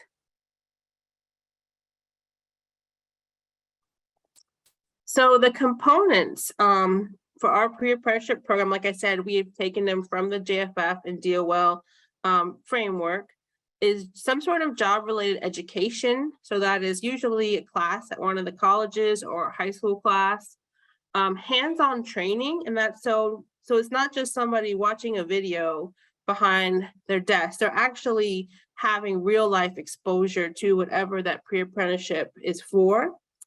And that can be paid or unpaid. Of course, we don't dictate that the entity has to pay the pre-apprentices. And as Josh mentioned, most typically these are unpaid opportunities, but we do have one, the Urban League of Columbia pre-apprenticeship is actually includes a stipend that Boeing in South Carolina has offered to those pre-apprentices. So that's pretty exciting with that partnership, but it must offer an industry recognized credential. So there must be some sort of credential that is relevant for this pre-apprenticeship track that the pre-apprentice will receive. Next slide, please. So in South Carolina, who can be an apprentice? And I will tell you all very honestly, have a lot of hair here, ripped it out many times looking at FLSA, Department of Labor, FLSA, child labor laws, because when I'm telling you all that we've borrowed the element of hands-on training that can be paid, we need to make sure when we are working with youth that these programs are following FSLA, that students are not working when they're 14 and getting paid, that we make sure the providers are following all of the different regulations. So in South Carolina, adults of any age can be in a pre-apprenticeship. Any entity can create a pre-apprenticeship for adults. Youth must be 16 and older if they're getting paid, and 14 and older unpaid, and that's following FLSA. And we've done a lot of research and work on that. And we also had legal review to make sure that we were in line with all of that in our office. Next slide, please. So I'm not going to read all this to you, but we've outlined steps on how to start a pre-apprenticeship, and we do have a lot of this on our webpage as well, which I will show you in a few moments through the slides. But an organization can reach out to their regional apprenticeship consultant. I have one of them here. Dr. Dixon is on today. And so this could be a technical college, a company.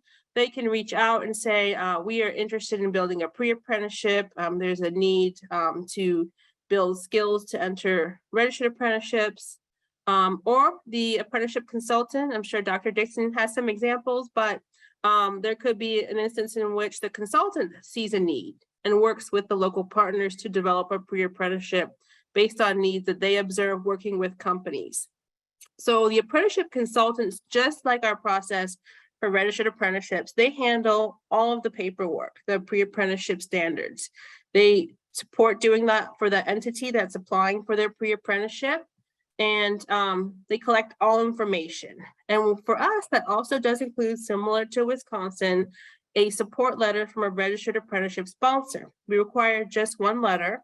And I think echoing what Josh said, that can also be a challenge. I'll get into that a little bit later. And then the standards are sent to me. And similar to Wisconsin, see, we have a lot in common. They are sent to me as the vice president for final review and sign off. So many times these documents are now, we've only been doing this for a little over a year, I'm confident to say that our process is very good. They're very polished. There's very few things that that we have back and forth on. But I'll sign off as soon as I have availability, and it'll be official. And our documents really mirror the Department of Labor apprenticeship standards. So the same look and feel, is there to help entities know that this is part of registered apprenticeships. So the program begins, and then we have different ways to support implementation. And that's really what we're working on improving right now. We do want to celebrate these pre-apprenticeships with signing ceremonies, and we do have a certificate of completion from Apprenticeship Carolina. Next slide, please. So just to kind of reiterate again, the requirements that are in our standards are hands-on training. Like I said, I won't accept a pre-apprenticeship that is just somebody watching a video in a classroom. To me, that's not a pre-apprenticeship. There needs to be exposure of some sort. That exposure can happen in the classroom, though. I look at some of our culinary pre-apprenticeships, and these pre-apprentices are actually getting hands-on training in the classroom, working in, in the kitchen setting. There must be some sort of credential that is offered. So if there is not a credential, and these can be like an OSHA 10, it can be a safe serve.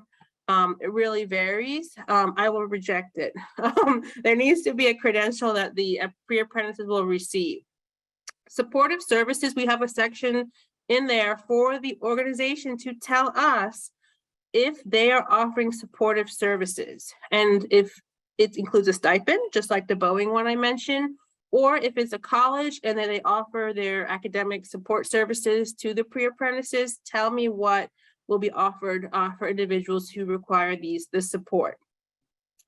There is also another section, a completely different section, where this pre-apprenticeship is connected to the registered apprenticeships with the DOL registration number. I asked for very specific information. So if it is a, we'll show you some examples later, but the pre-apprenticeship has to connect to at least one registered apprenticeship, and that registration number from DOL needs to be on the document. And that letter of support is the confirmation from the apprenticeship sponsor that they agree to interview pre-apprentices if they have available openings. Next slide, please. So how things are now. You can see all of my ducks are in a row. We have more organization. The certification process ensures that we don't have many different types of pre-apprenticeships just running throughout the state, that each one has those elements that I mentioned on the last slide. While they're all in different stages of development, and I would say just perfecting the process for each one, they all have the same quality elements. So someone who goes through a pre-apprenticeship in one part of the state is going to have the same experience in terms of the requirements in another part of the state, another industry. So we've standardized those requirements, borrowing, like I said before, from the JFF and DOL framework. Next slide, please. So this is where we're at now in terms of numbers of certified pre-apprenticeships. We will not count anything that's not certified. So there might be other pre-apprenticeships floating out there, but they're not official according to our framework. We have 32 individual programs from 15 providers. And I know that sounds like a lot. And I'll tell you it is, because you can see all of the work that went into getting to the process of having a certification process and training staff on what that looks like, how to develop pre-apprenticeships, and also training our stakeholders on what is a pre-apprenticeship. So it's exciting that we have 15 providers who are invested in pre-apprenticeship, who want to do it, who are doing it. And you can see mostly those are the technical colleges. 7 out of our 16 technical colleges have a certified pre-apprenticeship. We have 2 school districts, 2 companies, 2 state agencies, and 2 community-based organizations. So we have some diversity in terms of the providers, and you can see that some of them have multiple programs that they're offering, pre-apprenticeship tracks. Next slide, please. So the different resources that we have are, we have a web page, and I have some screenshots to show you of that lists our process to the public and what is a pre-apprenticeship. And who to contact if you want to start one. So we leave it wide open for whoever is interested in the state or anywhere else to reach out and contact their apprenticeship consultant on getting the process started. Our pre-apprenticeship work group is still very, very active, working on process improvement internally, on data collection, on ensuring pre-apprentices get their certificates, and assessing the quality of those programs that we already have. Because when you start something brand new, of course, there's a lot of excitement, but we want to ensure before we keep adding more to our state, are they the high quality that these providers committed to providing, or do they need some support, some tweaks? We do have a lot of Department of Labor support for pre-apprenticeships through multiple grants that we have. And in our grants, we offer up to $750 per pre-apprentice for courses that they might take at one of the technical colleges. But that can be paired with other support, like from Boeing, as I mentioned, that's offering a stipend to the Urban League pre-apprentices. Also, I know that Department of Labor just announced for the SAEI grant that we can now use supportive service funding for pre-apprenticeship. So we are definitely looking at how we can make that modification. Next slide, please. So here's just a screenshot of our webpage. We do list out the high quality requirements from JFF. So folks can see that. Next slide, please. And then we provide a list. We try to update this. You can see it was 98 degrees when I took this screenshot. It's now 99 here in Columbia. So a little bit warmer from the last time. We list all of them on a monthly basis, so you can see the different providers and then the programs that they offer. One that's pretty exciting is with Greenville Technical College. They actually provide the pre-apprenticeship for Lockheed Martin, and that's going to be expanding. You can just see the variety of providers we have here located in different parts of the state. Some are more urban, some are more rural. You can see all the different tracks. And so when it says carpenter or plumber, these are not registered apprenticeships. These are pre-apprenticeships that will lead to a plumbing apprenticeship, registered apprenticeship. Next slide, please. So there's a few more here, and we are starting to track the success of pre-apprentices moving into registered apprenticeships, and that'll be part of my challenge slide. But you know, with all of these programs, there's a lot of quality control that needs to happen. So that's what we are working on right now, is ensuring the quality of all of these programs before we add more providers, or the providers add more pre-apprenticeship tracks. Next slide, please. So now I just wanted to wrap up and talk to you about the challenges and opportunities we have in South Carolina. So we still are in a place where we need to do significant outreach and training. We do have some social media posts that went up recently on pre-apprenticeships. I know that my team works significantly to offer pre-apprenticeships and help work with local partners on them, but there's a lot of training that needs to be done because we still are training folks on what is a registered apprenticeship. So when we throw in pre-apprenticeship, and then we also have youth registered apprenticeship in South Carolina, there's a lot of education, you know, that folks need, and a lot of training for our team as well. The employer commitment, this is exactly what Josh said, that can be very questionable because just like all of us know who work on registered apprenticeships, there's not always a guarantee that registered apprenticeship slots will be open. It's very much demand driven from the businesses. So they might have an opportunity 1 month, but not another month, or one semester, but not another semester. So the pre-apprenticeship programs may be falling on a different path. So they might not line up, but our staff is trying to connect those pre-apprentices to open apprenticeships where there's employer commitment. The process for tracking pre-apprentice to apprentice, that's what I was just mentioning, that's very challenging. When you have a very small state like South Carolina with a lot of registered apprenticeship activity, we are doing a lot of work to track our apprentices for our grants. So now we add on pre-apprentices who are in shorter term programs most traditionally. There are a lot of challenges to keep up with all the different people and have the bandwidth for staff to do that as well. So data and outcomes, that's part of all of this. We want to make sure we're offering quality. So we are assessing, you know, data and outcomes before we start to add more programs. And we want to make sure that these programs are meeting demand. So if there are not a lot of pre-apprentices being hired into the apprenticeships, that's where we go back to that employer commitment. Is this pre-apprenticeship really meeting the demand that these employers have? Next slide, please. So I know I have a few minutes for questions. And that's excuse me, that's our social media where you can see more about our newest programs, videos that we have, and other success stories. And any updates we have on pre-apprenticeship, you'll find them on our social media handles. So that's all I have. Thank you so much. I appreciate this opportunity. Thanks so much, Amy. We had a few quick questions come in already.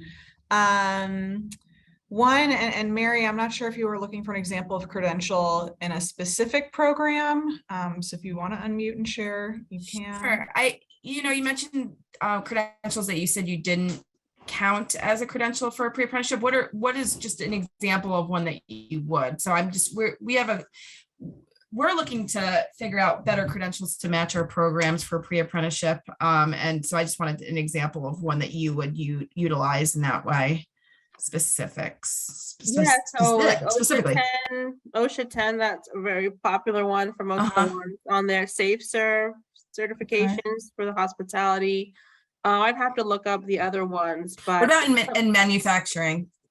There's some NCCR, I've seen certifications. Yeah, I'd have to look into the specifics. We don't have a whole lot in manufacturing from our list right now.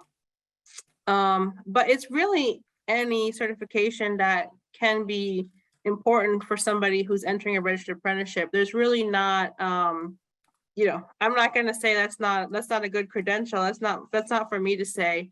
It's really looking at what those companies need for an individual to have when they start in a registered apprenticeship will make them more valuable and more successful. Thank you. Thanks. And then we got a question about incentives offered to employers. Amy, are you guys doing any of that at this point? So for registered apprenticeship, there's a state tax credit and other funding can go directly to employers. For right now, it's for registered apprenticeships, but we'll in the future try to have pre-apprenticeship funding go to employers to fund courses.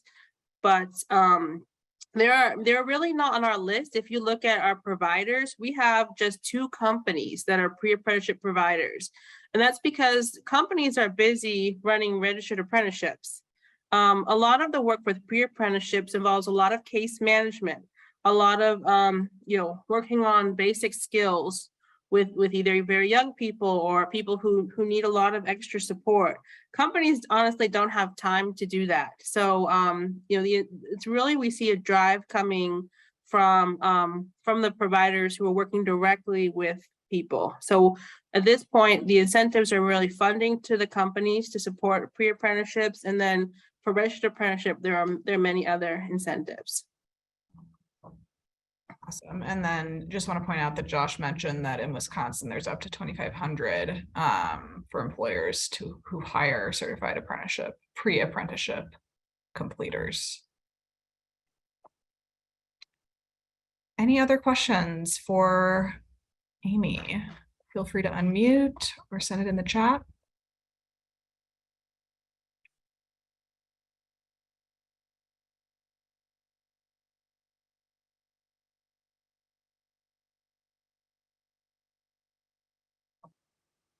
Okay, well, I think you're sticking around for a little bit. So if anyone does have one late and wants to enter in the chat, either we'll make sure to get it to Amy or she can perhaps answer it directly. Amy, thank you so much for joining us. Thank you. Great. And so now we are on to our final state speaker, Dr. Norman Murano, again, Illinois Works Officer and Deputy Director of the Illinois Department of Commerce and Economic Opportunity. Again, this is going to be about a specific program focused on the construction industry. But again, I think that's really interesting and diversifies our examples here. And also, I think there are lessons to be learned from this for any industry. So Norman, when you're ready, take it away. Great, thank you. Thanks for the invitation. It's a pleasure to be here. Glad to hear about the other examples that were profiled in Wisconsin and also in South Carolina. I think those are great learning experiences. The Office of Illinois Works is housed at the Illinois Department of Commerce and Economic Opportunity, and it's a new bureau within DCEO, started in the last couple of years, specifically designed to implement the Illinois Works programming. If we could please go on to the next slide. What is Illinois Works? As I was mentioned earlier, Illinois Works is specifically focused on the construction industry, and particularly it's a portfolio of programs, innovative programs that work together to bring about equity and inclusion to the construction industry, but also, and more importantly, to provide career opportunities to underrepresented populations in the state. I will discuss in a few minutes what that means in terms of this law and the geographies and the demographics that we're working with. But at the same time, one of our main focuses is to create a long-term and sustainable pipeline for the construction industry and the trades. The Illinois Works Jobs Program Act, which actually brought this program into life, was passed, signed into law in 2019. And again, with the particular focus of creating a statewide initiative to give access to the construction industry and the trades to community members throughout the state. This is very historical because it's part of, as I will mention in a couple of minutes, part of the Rebuild Illinois Capital Development Program in the state, which is a $45 billion 6-year investment promoted and initiated by Governor Pritzker here in the state of Illinois. As a result of this law, 3 particular programs are required to be implemented to bring about this equity and inclusion into construction. And the first program is the Illinois Works Apprenticeship Initiative. The second program is the Illinois Works Pre-Apprenticeship Program, and I'll spend most of my time on that one later today, but I will contextualize it so that you have an idea how they all work together. And the last program is the Illinois Works Bid Credit Program, which is an incentive program. Moving on to the next slide, please. So how it came about, as I mentioned, one of the key challenges in the state of Illinois was that we have concerns about the talent pipeline in the construction industry and the representation of that talent pipeline. When Governor Pritzker came into the administration 4 years ago, actually, 3 years ago, 3.5 years ago, he passed a 6-year Rebuild Illinois Capital Development Plan, which is a $45 billion infrastructure and capital project bill. As part of this infrastructure bill, the Black Caucus and the Latino caucuses of the Illinois General Assembly strongly supported this, and also brought about the Illinois Works Job Program Act, which would focus on the workforce development aspect of this capital development plan. Next slide, please. So here are the 2 reasons why this is so important for the state of Illinois. On the one hand, we have an aging construction labor force, and there are concerns both at the state level and throughout the state that we need to have the ability to execute these $45 billion that are part of the Rebuild Illinois. But at the same time, the federal infrastructure bill that was passed by President Biden is expected to bring about 15 to 20 extra billion dollars to Illinois for infrastructure. So this combined is a huge investment in capital projects and infrastructure in the state of Illinois, and the aging labor force that's also retiring. It's a concern if we're going to have the ability to do that. But more importantly, there are key demographic groups that are seriously underrepresented in the construction industry and the trades. In fact, in the state of Illinois, only 5% of apprentices right now working in construction and the trades are women, and only 9% are African American. This representation has not changed. We conducted a study a couple of years ago based on IDOL, Illinois Department of Labor data, and found out that throughout the last decade, the numbers are almost exactly the same. They are in fact the same for African Americans, and for women, the percentage of women employed in construction and the trades has gone from 4% to 5%.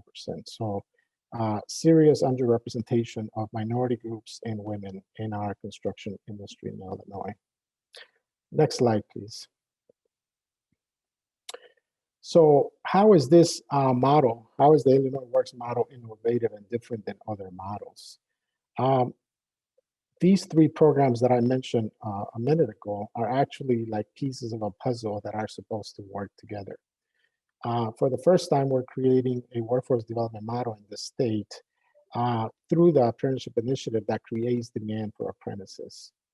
In other words, we require that all state agencies that execute capital projects in the state of Illinois are to establish a goal with their contractors, their grantees, their loan recipients, that at least 10% of the hours on a project have to be performed by apprentices. And it's 10% of the hours for each wage classification, meaning, you know, laborers 10%, electricians 10%,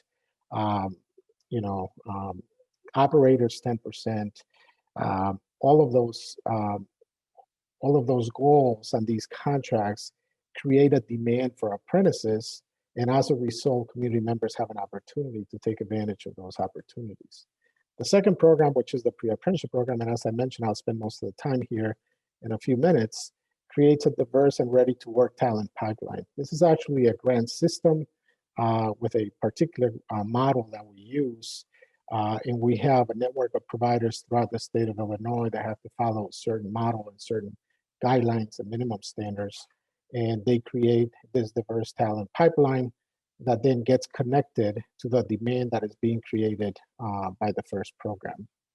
The third program, which is the bid credit program, it's an incentive program, and it's an incentive program for contractors to hire and retain our graduates from our pre-apprenticeship program.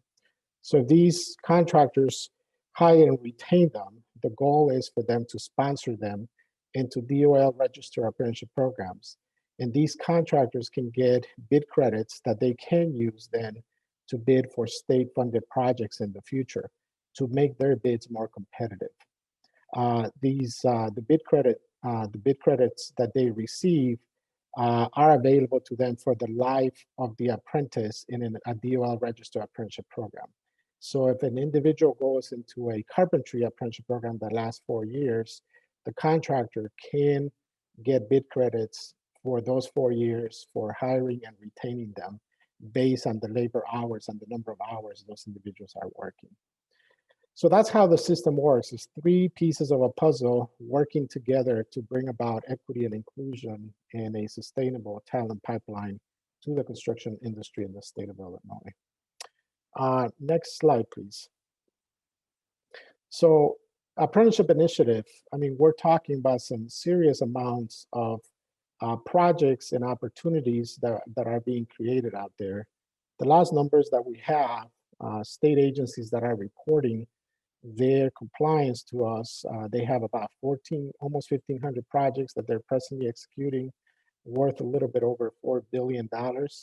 And all of these projects have a goal to hire apprentices, and those are opportunities for our graduates to enter the construction industry. Next slide, please. Now, the pre-apprenticeship program started, as I mentioned, this is a new bureau within DCO at the state of Illinois. And the pre-apprenticeship program actually became operational January 1st, 2022.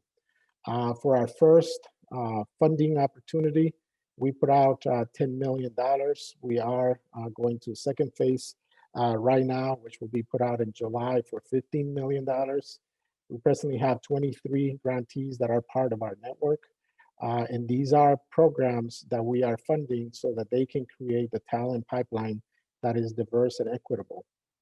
As of today, we had already 651 residents from the state that are enrolled in these 23 programs.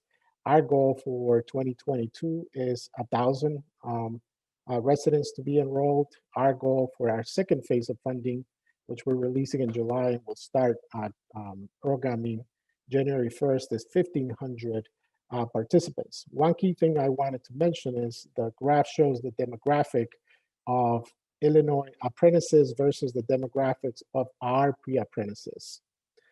For instance, in Illinois, as I mentioned, 5% of apprentices are women. For our pre-apprentices, 23% are women. So with those numbers, obviously, we expect to bring about change and representation, more representation of women to the construction industry. In terms of Hispanics, Hispanics are at parity with their demographic representation in the state, and also the number of pre-apprentices that we have and the number of apprentices that we have are at 17%, which is exactly a parity. When it comes to African Americans are only 9% of all Illinois apprentices, and they are almost 70% of our pre-apprentices in our 23 programs. So we expect to bring about significant change also for them. So with these numbers, our pre-apprenticeship program is really attracting and enrolling the individuals that are underrepresented in the state of Illinois. And we hope to very soon have a significant impact in the labor force and construction in the state of Illinois. Next slide, please. Now the bid credit program. So the bid credit program, as I mentioned, is an incentive program. This is the last program that we're implementing. We have worked on a framework that has been vetted with our governor's office and other stakeholders, and we are in the process of implementing it. And we are presently developing the technology that is going to be used for this system. But the system is intended to be operational in July of 2022, and that will close the loop of not just creating demand, at the same time training a talent pipeline, but also providing incentives to contractors to hire and retain our apprentices. So it's important to keep in mind that as we discuss the implementation of these programs, there have been significant opportunities, a lot of opportunities to try different things, and a lot of success, but also a lot of challenges. When it comes to the pre-apprenticeship program, and that's where I'll focus the majority of my time, one of the first things that we did is we conducted an inventory of organizations throughout the state with experience delivering pre-apprenticeship programming or with the capacity to do it. And what we found was that there were not a lot of organizations in the state that had experience doing this type of work. We also found that there were a lot of important geographic areas in the state that had no organizations with experience either in workforce development or doing pre-apprenticeship programs. Also, many geographic areas had large concentrations of DOL registered apprenticeship programs. There's a total of about 110 that are DOL registered apprenticeship programs, either with the unions or business associations, but there were a significant number of those geographies that did not have any or enough capacity of pre-apprenticeship organizations in those areas. We also found that there was not a lot of experience delivering structured pre-apprenticeship programs, such as Youth Build or other structured pre-apprenticeship programs. As a result, and after a very long time of deliberation and planning, we decided to create a model, a semi-structured model of pre-apprenticeship program that had minimal standards, but also had flexibility for the providers. This model is designed to bring in structure, to bring in a system, consistency, to ensure quality, and it's also designed to bring in organizations so that we can give them capacity. So organizations apply through a NOFO for a grant, and based on where they come in, and after we negotiate an agreement with them, they're categorized.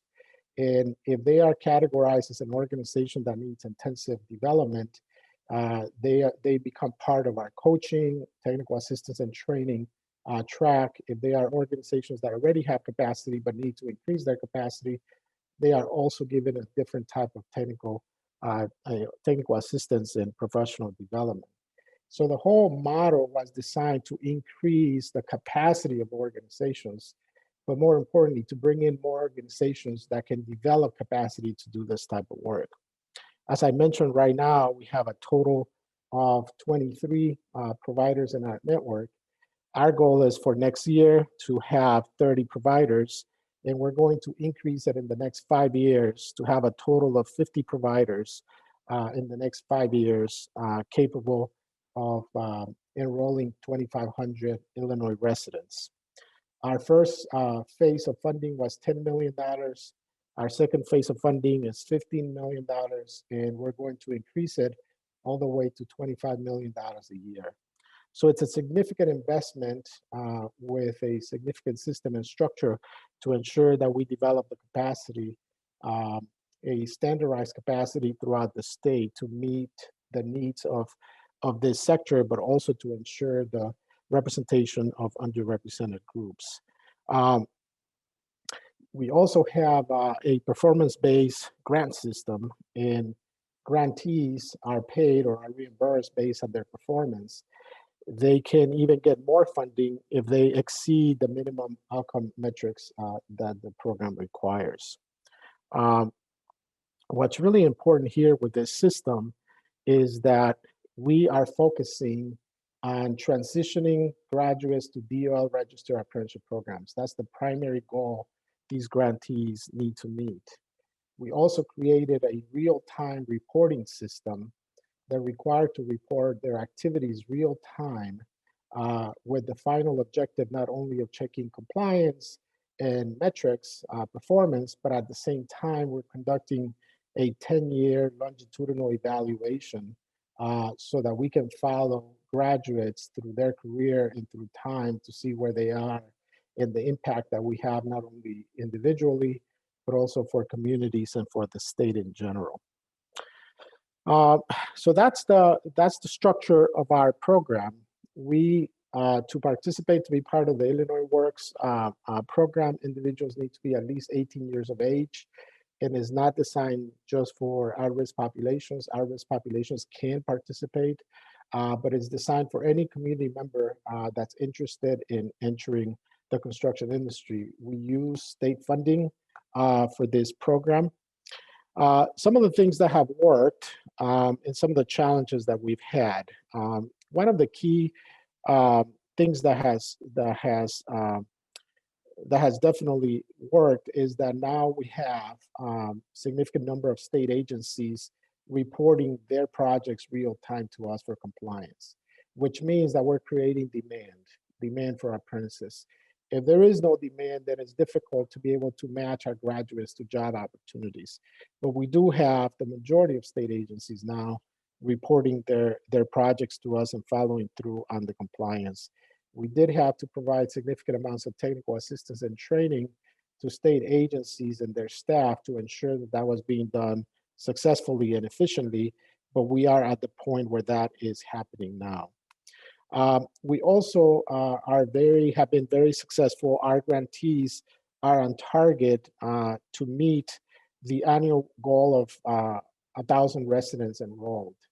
The 657 students, 51 students or enrollees that we presently have is just in a matter of 3.5 months of programming. Our programming year lasts until the end of December. So as you can see from those numbers, we're already more than 60% of our goal. We've met more than 60% of our goal, and we still have about half of the programming year left. So we are very confident that our grantees are going to meet those goals. And then we are already working with them on their completion and transition goals, which is really where the rubber meets the road, right? I mean, enrolling someone is the first step, but we need to ensure that they can train them, they can give them the recognized certifications, they can graduate them, and then they can transition them to DOL registered apprenticeship programs or employment. There has also been a lot of support from the governor's office, elected officials, and definitely full commitment from the Illinois Department of Commerce and Economic Opportunity to implement these programs. Significant investment in technologies, significant investment in time and effort to go through all the processes to create rules, processes, procedures. So the commitment has been 100% there. Some of the challenges that we have faced, getting all state agencies that execute capital projects to comply with Illinois Works at times has been challenging for various reasons, training, staff turnover, a variety of reasons, but that has been challenging at times. Some grantees have struggled to implement their programs as planned. Even though the system is performing well, some grantees have definitely struggled, particularly interestingly enough, some of the larger organizations, some of the larger nonprofit organizations in the state. We're starting to see also challenges in DOL registered apprenticeship programs having slots for our grantees. Sometimes as a result of the timelines that they follow when they open enrollment or some of the requirements they may have, we're starting to see some mismatch between our graduates and DOL registered apprenticeship program opportunities. These are some of the challenges that we're working to address and will continue to address as we move forward. One final thing I wanted to mention, I failed to mention, is that as part of our pre-apprenticeship program, we are testing 5 different models to see the efficiencies and effectiveness that we get out of the 5 different models. We have a model being run at large nonprofit organizations. We have a model being run at small nonprofit organizations. We also have a model that is being run at a community college. We have a couple of models that are being run at high school districts, technical school districts. And then we also have a model that is being run out of a business association. All of these models we're collecting data for to try to understand where their strengths are, where their weaknesses may be, and how to determine which models to leverage as we move forward. One final thing I also failed to mention that is also very important is that our model was designed to be well-funded and sustainable through the years. In fact, we provide an average $10,000 per participant, and grantees have the ability to renew their funding on a yearly basis if they meet the minimum required metrics. So we wanted to ensure that funding was not a barrier given the nature of the requirements that we have for this program and the minimum standards that they have to operate with. So that's what Illinois Works is all about in the state of Illinois. Again, it's innovative, it's comprehensive, it's a large system, and we are really trying to bring in cause change in a system that is very large and that has not seen a lot of change in the last few decades. Any questions? Thank you so much, Norman. That was great. We did get a few questions while you were talking. So your slide on the diversity of pre-apprenticeship participants and how your numbers are much better than the average. We had a question about, could you talk about any strategies specifically you're doing to recruit such diverse participants? Yeah, it's an excellent question. So we started with the whole diversity effort with outreach. We outreach to organizations throughout the state and communities throughout the state, particular organizations that were embedded in diverse communities to ensure that they were aware about Illinois Works and that this opportunity was coming about. When they applied to our grant system and they were evaluated, we had requested for them to put together a marketing and outreach plan focused on underrepresented populations. So we got to evaluate their plans. And more importantly, once we decided who we were giving these grants to, we negotiated agreements with them and also structure a work plan with them that included them submitting a modified work plan for outreach with diverse and underrepresented populations. So as a result, we ensured structurally from the very beginning that it was very clear that they needed to have everything in line in order to reach out to those populations. As they execute their program, we do monthly compliance reports, and that's one of the key things that we're looking at. Are they actually recruiting and enrolling the populations that they said they would? If they're not, then we go through a compliance process and a corrective action process to ensure that they're doing it. So this is a structured model that has very particular goals, very particular populations, and we're ensuring that these grantees are doing that. Great. And then quick question, if you could provide the link to the legislation or any other supporting Sure. documents that kind of outline the grant program. Again, if it's hard to find right now, you can send that to me and I can make sure the participants to receive that information. I will definitely do that, including probably our grantee manual. We publish a whole grantee manual for our grantees that outlines the minimum standards, what they're expected to do, and all kinds of tools and systems for them to use as they implement their programs. So I'll be more than happy to provide that. Fantastic. And then we got a question about, you mentioned in your challenges, why do you think some of the larger organizations have struggled with implementation? Is it around recruitment, case management, or other elements of the program?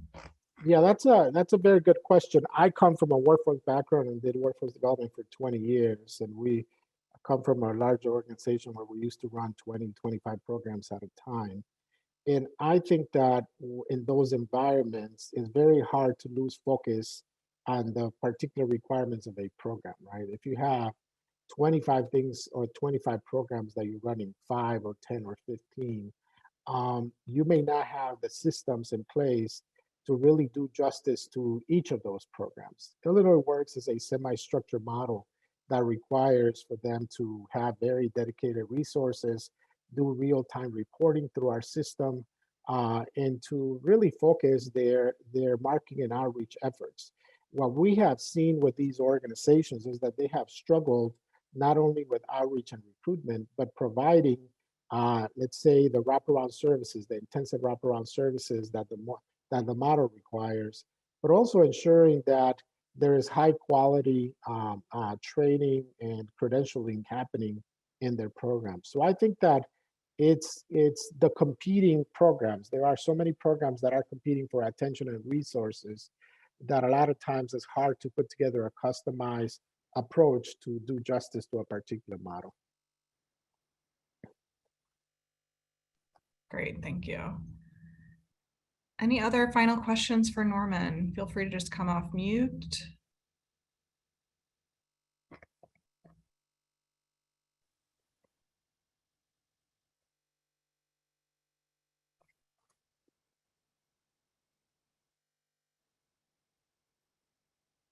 Okay, well, I think folks will be really excited to review kind of in written detail the policy and the legislation, because it's already producing some really great results, and I'm sure we'll continue to do so, and we will continue to be in touch about that. So thank you so much, Norman. Really appreciate you joining us and taking the time today. And with that, I'm going to hand it back over to my colleague, Tiffany Williams, to close us out. Thank you for the invitation. Thank you. Thanks, Norman. And thanks, Rachel. So I'll just take a moment to summarize a few things that we heard today. So first, we heard from Department of Labor. Megan had a few things to keep in mind. First, there is growing evidence from their evaluations and other work of the positive impact of apprenticeship and pre-apprenticeship on wages, access to jobs, closing gender and race and ethnicity gaps. She also said to stay tuned for additional resources coming out of DOL in the coming months. She also mentioned to use your existing funds. So she pointed to apprenticeship.gov to see who else has funds that you could partner with and or learn from. And lastly, she mentioned Congress appropriated, I think I heard over $200 million for apprenticeship in fiscal year 22, which does include pre-apprenticeship. So also jump on the opportunity to secure additional funds going forward. Next, we heard from Rachel at NGA highlighting the work that their team has done on apprenticeship, providing some insight on what they've learned through their work in various states. She emphasized that partnership is key and it's important and often necessary to dispel misunderstanding in a lot of cases. She also mentioned having a marketing strategy for pre-apprenticeship for the purposes of awareness, but also education can be important. Lastly, just keeping in mind that the supply of people going through pre-apprenticeship is not always met by demand from employers and registered apprenticeship. So in terms of strategies, keep a few things in mind. It could be as simple as setting a definition and a goal for this work, all the way to leveraging your funding landscape to make it possible for individuals, as well as making it possible for your state to engage meaningfully. We heard from Josh around JFF's quality framework, reacquainting us with that and the 6 key characteristics, which are based on DOL guidance. Keep in mind that Josh has generously offered up his time for TA and support on this topic. He dropped a number of resources in the chat, so make sure you go back and take a look at those, but we'll also make sure that everyone gets copies of all the resources. He also gave us some insight into how he led pre-apprenticeship in Wisconsin. Amy talked us through the successes of managing pre-apprenticeship in South Carolina, particularly the certification process, keeping the experience as standard as possible across the state. She also talked about the work still to be done, which reflects actually some of the strategies that Rachel mentioned, like outreach and training statewide for everyone involved, getting employers on board and committed, data for tracking and continuous improvement. And then Norman described Illinois Works for us, gave us some context on the work in the state, described how this is a workforce development model for the state that really leverages pre-apprenticeship to drive apprenticeship demand in the state. Particularly really successful around expanding access for a variety of populations. He also discussed the inventory that they did, which is potentially a good strategy for states looking to scale, basically truly understanding your baseline before kind of delving into additional opportunities. Lastly, he also discussed their tracking system and some real-time reporting, which is potentially an exemplar when it comes to data, not only for compliance and evaluation, but building a narrative around impact, right? So would highly recommend staying tuned to all of these states as they're doing some amazing work. Huge thank you again to our speakers that really demonstrated the strategies in action. We're so grateful for your time. It would be impossible to host these action labs without you being so willing to give us your time and share about your experience. I know I learned a lot, and I hope that everyone on the line did too. Just as a reminder, we'll share the PowerPoint slides and all of the great resources after the presentation today. We'll make the recording available on the Coalition landing page on NGA's website that we shared earlier. You can also find recordings for previous labs there. With that, I will close us out for today and give you 30 minutes back of your time, so use it wisely. But many thanks to all of you again for joining us. Have a great evening.